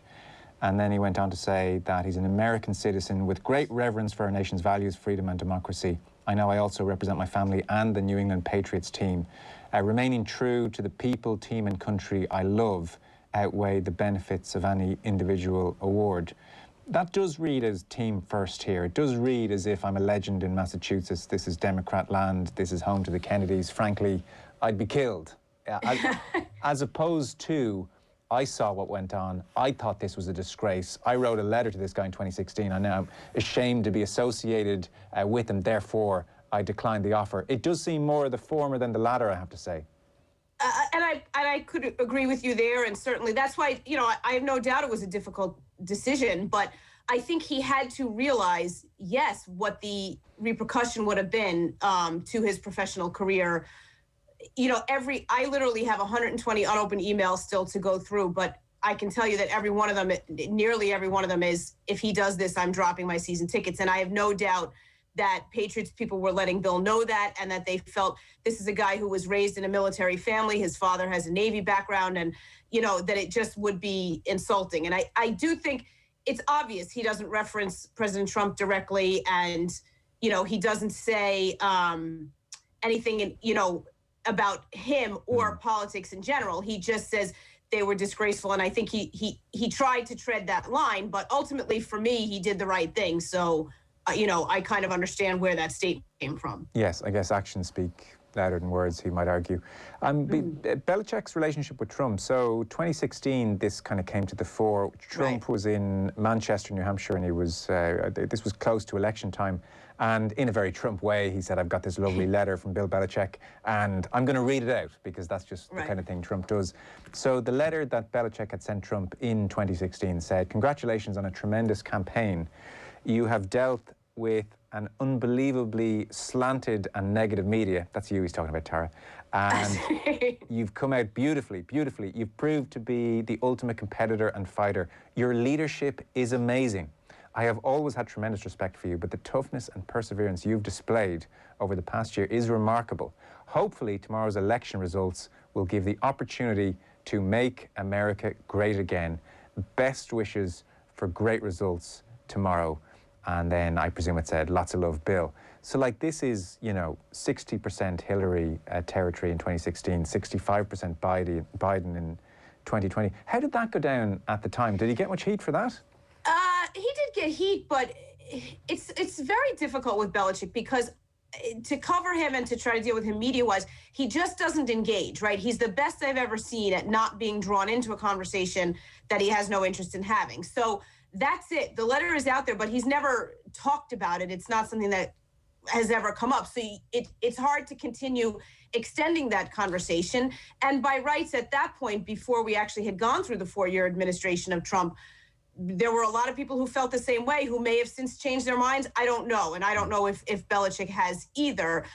What I will say is in these particularly this last year, as social justice and social justice movements in America have taken a different turn, and maybe a much deeper one, and very much involve leagues and teams putting their money where their mouth is and endorsing things that they didn't in the past. Belichick has spoken very passionately about changing this year, really hearing the stories of his players. And I think the pandemic had a lot to do with that, being on Zoom calls and just different things. So for him to also mention that in his statement about not taking the Medal of Honor, I thought was interesting and noteworthy. That I do think he's sort of trying to see the world a little differently, or starting to see the world a little differently, a little bit more from the perspective of his players. Okay, that's very interesting, because I do know in 2016, you know, one of the few things he said about the letter was, look, I'm not a political person, you know. I'm not politically motivated. It was written out of friendship. I think anybody that spends more than 5 minutes with me knows I'm not a political person. So that's interesting. You're saying maybe 2020 has been a belated awakening of sorts? Maybe. And listen, I'm the last person, I don't think any of us can read Bill Belichick's mind, but he has mentioned it more than once. It was in his statement yesterday. He gave a lengthy answer about it in his post-season press conference, that, you know, leaders on his team, Devin McCourty, Jason McCourty, Matthew Slater, longtime, very well-respected NFL players who 10 plus years in the league, who are all Black and have been very involved in community efforts and, you know, different social justice movements. I think yeah, Bill is just saying, I'm trying to hear it more. And it's not unlike, to hear the actual commissioner of that league, Roger Goodell, who takes more heat than anybody, completely reverse course on some of the things that have gone on in the NFL as they regarded Colin Kaepernick, and apologizing straight up for not hearing what the message was and just judging it by what he saw. For sure. Well, I mean, because it's so easy to be cynical about all this stuff, and as you rightly said, none of us are in the head of Belichick. But, I mean, you could very conceivably say, well, what took you so long? Was it not fairly obvious this was a repulsive figure, and for however long he's been dividing America, last couple of months is just the culmination of everything he's been doing. So, this is just a brand exercise. This is like where you haven't made it to the post game, the repercussions would be severe for you, and you just did it to save your own skin. That will be levelled at him, I suspect. How big a deal is it to turn down the Presidential Medal of Freedom? Like, how many precedents are there? Yeah, I tried to look that up, and I found maybe 3 instances prior that it happened, including like President Truman, Harry Truman. I really don't know the answer to that. And I don't know. Yeah. And I don't know yet how difficult it was for him to turn it down. I'm interpreting that it must have been just because it should be such a high honor, and it should be something to be celebrated. But, for me, it just feels like Trump doing it for his friends and as an attempted distraction in these final days in office, rather than, what I would like to see is this sort of glorious, achievement or award for Belichick. So, yes. Tough to know what he's actually thinking. I do look forward to trying to ask him about it. I certainly will the next time we have an opportunity. Tara, I'm sure he looks forward to not answering your questions. I'm sure he does. So, but far from commonplace then, if you're saying you only found, on a quick Google or however you checked, maybe 3 examples. So this is still a pretty rare thing to happen to a president. It is. Yeah. Yeah, for sure. And I wonder if it, I doubt anything else will, because I don't think other people will be in that public figure. I don't know. It's curious to figure out if Belichick, if it was the fact that it got out, would he have gone? I don't know. I don't know how all of it would have played out otherwise, but this is how it played out, and he did turn it down. So I think in the end, like I said, as I wrote, I gave him credit for doing the right thing. Yeah, okay. Very interesting. I mean, God, what a mad few days over in your neck of the woods. It really is crazy. Insane. Yeah. So I want to talk about the NFL postseason, which is now underway. Usually, I mean, you'd have to go back to 2008. Usually, Patriots would be very much part of that conversation. It is now not part of the conversation, and it's easier than ever to make the playoffs. 14 teams now as opposed to 12. So what's happened here to the Patriots? Often when a coach has set an outrageous pace of winning and then that slows down and, they don't make the post-game, invariably questions will be asked, and is he past it, is the question that people can ask. Is that happening? Oh, is it happening? Yes and no. I mean, the NFL is a parity-driven league, so anything can change from year to year. They were always, the Patriots were the team that broke the mold in that regard. Obviously, no Tom Brady. We knew it was going to be a strange year. Cam Newton, who they signed as a last-minute replacement, wasn't able to lift them the way that he had hoped. But there are definite issues. Listen, the Patriots led the league in opt-outs, optional opt-outs for COVID. So sometimes we forget that. There were 8 players, including many good starters on defense and their offensive line, who chose before the season they weren't going to play. Then, of course, you have the normal attrition of injury, not great performance, and the Buffalo Bills sort of finally rising to give them a decent challenge in their division. But they have a lot of work to do. And the thing is, they do have a lot of cap room in the U.S. You have a salary cap and you have different money allocated. So now that Brady's money is completely gone, they have a little more room to work with, but they have a lot of holes on their roster. And that number one, it's still quarterback. So that's what fascinates me. I think that not answering that quarterback question, not really having a solid plan when it appeared, pretty obvious that Brady was going to be gone. That's what's going to be the thing that Belichick really has to figure out going forward. And do you suspect Cam Newton will be the answer for next season? It doesn't seem that way, no. All indications were that he really wants to be back with his family, or I don't know. It's almost like a blip on the radar screen. And I wrote this after their final regular season game. Like, I feel like 20 years from now, we're going to be saying, Cam Newton played for the Patriots? Yeah. Like, because it's the strangest season anyway, right, on record. Like, we haven't been in locker rooms. We never saw him dress. Like, all that stuff that we would normally do. You didn't get to just kind of chat with him at different times or see him on the practice field. And now I think he's going to be gone. And I don't know. It's funny. Adam Schefter, who is a leading NFL reporter here in America on ESPN, mused that Newton might end up in Washington and that he could command like $20 million a year. And I don't see that. Like, that surprised me when I saw that, because I just don't think he showed enough on the field this year. There were clear issues, whether they were physical or just age or the toll of, his physical running style and the things he's done in the NFL. I don't see him being the answer next year. I think maybe they go to another veteran and they're going to have to draft a quarterback, maybe in the first round. Okay. Well, to the postseason at hand then. So we had the wildcard weekend. We've got divisional round this weekend. They call it the super wild card now. I saw that, as you pointed out. Yes, 14. because there are extra teams, the super wild card. Oh, it's exciting. Already I'm sold. I'm sold. So we've got divisional round coming up, which is quarterfinal for those less initiated, championship round semis, and then Super Bowls in Tampa on February 9th. Just to add to the strangeness of the year, I mean, I do want to talk Cleveland Browns, but I was, as we all do these days, spending too much time on Twitter over the weekend, and a game popped up on my screen and a touchdown was scored, and then digital slime cannons started shooting the green slime on the players, and then there was a kicker taking a kick, and there was a picture of SpongeBob or SquarePants, I'm not sure who, between the posts, and I thought, He's the same person. Is he? Okay, news to me, sorry. That's his last name. His first name is SpongeBob, his last name is SquarePants. I've never watched it. This is an education. So I just thought they've lost it. I mean, God love them over there. It's gone. So then it turns out Nickelodeon were showing a game for kids. What a brilliant idea. Beautiful. Yeah. It was a great marketing. Now, I don't have Nickelodeon on my streaming service at the moment, so I was like you, sort of catching the snippets and following along on Twitter. But I thought it was a fabulous idea, I'll be honest, because it was geared absolutely toward kids, and they had pop-ups explaining the rules and, fun stuff, putting googly eyes on somebody's face and just making the broadcast more fun. There are many outlets here to watch the game, and if you wanted the straight-on seriousness, there was no trouble finding that broadcast. So I think it's a smart move by the NFL to try to, because, sports audiences are shrinking everywhere and in every place, and TV audiences, all of it is shrinking, and they're all kind of clamoring for their corner of the space. So I thought it was a cute, really fun idea. Yeah, and pitched at a really nice level. Like, one of the commentators was, clearly a former player was asked, what's it like to be tackled? And he said, it's like falling down a wooden stairs. It was really pitched at trying to keep kids engaged. So lovely idea.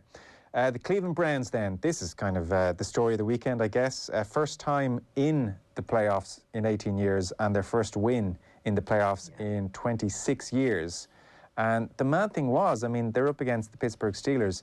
They're 28-0 up after the first quarter. This is incredible. It was crazy. That was the most stunning result of the weekend, no doubt. And I'm sure, just as we have this conversation, did you note who coached them the last time they made that playoff appearance? Not the last playoff win, but the last playoff appearance was none other than Bill Belichick. Oh, Bill. Was their coach then. So it's been a long time coming for the Cleveland Browns as a franchise, as a team with the players there. They have been one of the biggest butt of all the NFL jokes. I could name maybe one or two other franchises that have been as bad off as the Browns over the years. It seems they made a really good choice in Baker Mayfield. I thought his poise in this playoff game, obviously they had a big lead early, but his poise was really impressive, and he didn't really let his foot off the gas, which I thought was very important.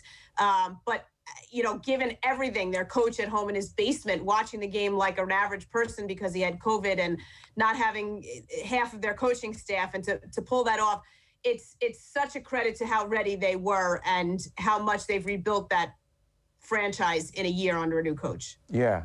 Now, it may be as good as it gets because they have Kansas on the road next time out. Yeah. So, but still, to win is a big thing. It's house money for them now, right? Yeah. Like, the Chiefs are the defending champions. They had the week off. Maybe they're a little, maybe the Chiefs, their offense is always great, but it didn't seem to be firing quite as much on all cylinders later this season. And so I still think it's a great matchup. But from the Browns' perspective, getting that one win was everything for them. Yeah, kind of house money, I think, from this point on. Tara, over here in our national games, there is a grand tradition of pinning up what the opposition said on the dressing room door and going ballistic. So over to you, Pittsburgh Steelers receiver Juju Smith-Schuster, who subsequently has said, I don't regret saying what I said in advance of the game, but in advance, he was asked about, going up against the lowly Browns, and it was a meandering kind of answer. He was even struggling. I don't think he had the enthusiasm to even finish, and culminated by just saying, look, Browns is the Browns. And this seemed to become the war cry, the mantra for the Browns. Absolutely. And listen, that tradition is alive and well over here too. Bulletin board material, especially in the playoffs, always welcomed by, the target of that stuff, because they'll take anything for motivation. And the fact that Smith-Schuster, he's been at the root of some of this stuff before, dancing on teams' logos and then saying stuff like that and trying to act like it's not a big deal. I'm just saying, we play the Browns every 2 years, or that's how some teammates tried to explain it afterwards. But it just shows, like, sports is the best reality show of them all, right? You can't take any result for granted. The Steelers had owned the Browns for how long, right? They beat them just for how many years running? I don't even have the stat in front of me, but a lot. And I think Smith-Schuster just lost sight of the fact that, any given Sunday is a cliche for a reason in NFL games, because any given Sunday, something wacky can happen, and one team can just show up and the other not. And that's what happened. The Steelers didn't show up, and that's a shame. That's, to their discredit. Tom Brady, worth a mention. I mean, he's barely thought about you guys. Honestly, he doesn't care. It's so in the past. He already said he's never living north again, and he was making fun of the snow in Boston while he was on his new boat. And yeah, he's having the time of his life down there. And hey, listen, he deserves it all, right? He proved he still had a lot left in the tank, and that's what he wanted to do. Look, he's happier, and he's moved on. Yeah. And that's So he broke a 50-year-old record. He beat George Blanda's record to become the oldest player to throw a touchdown pass in a playoff game. He's 43 years old. Tampa Bay beat Washington football team 31 points to 23. So he plays Drew Brees and the New Orleans Saints in the next round, also in his 40s. Yeah. Brady 43, Brees 42, combined age 85. So they're going to break the previously held record of Tom Brady and Drew Brees, who were 84 the last time they played. And the previous record before that is Tom Brady and Philip Rivers. Basically, Tom Brady breaks this record every couple of years these days. How's he playing? How's he doing? Yeah, he looks great. I mean, there were some bumps in the road this season, and there were some apparent kind of conflicts with his new coach, Bruce Arians, as to Brady's level of fault in some of their poorer games and things he was doing wrong.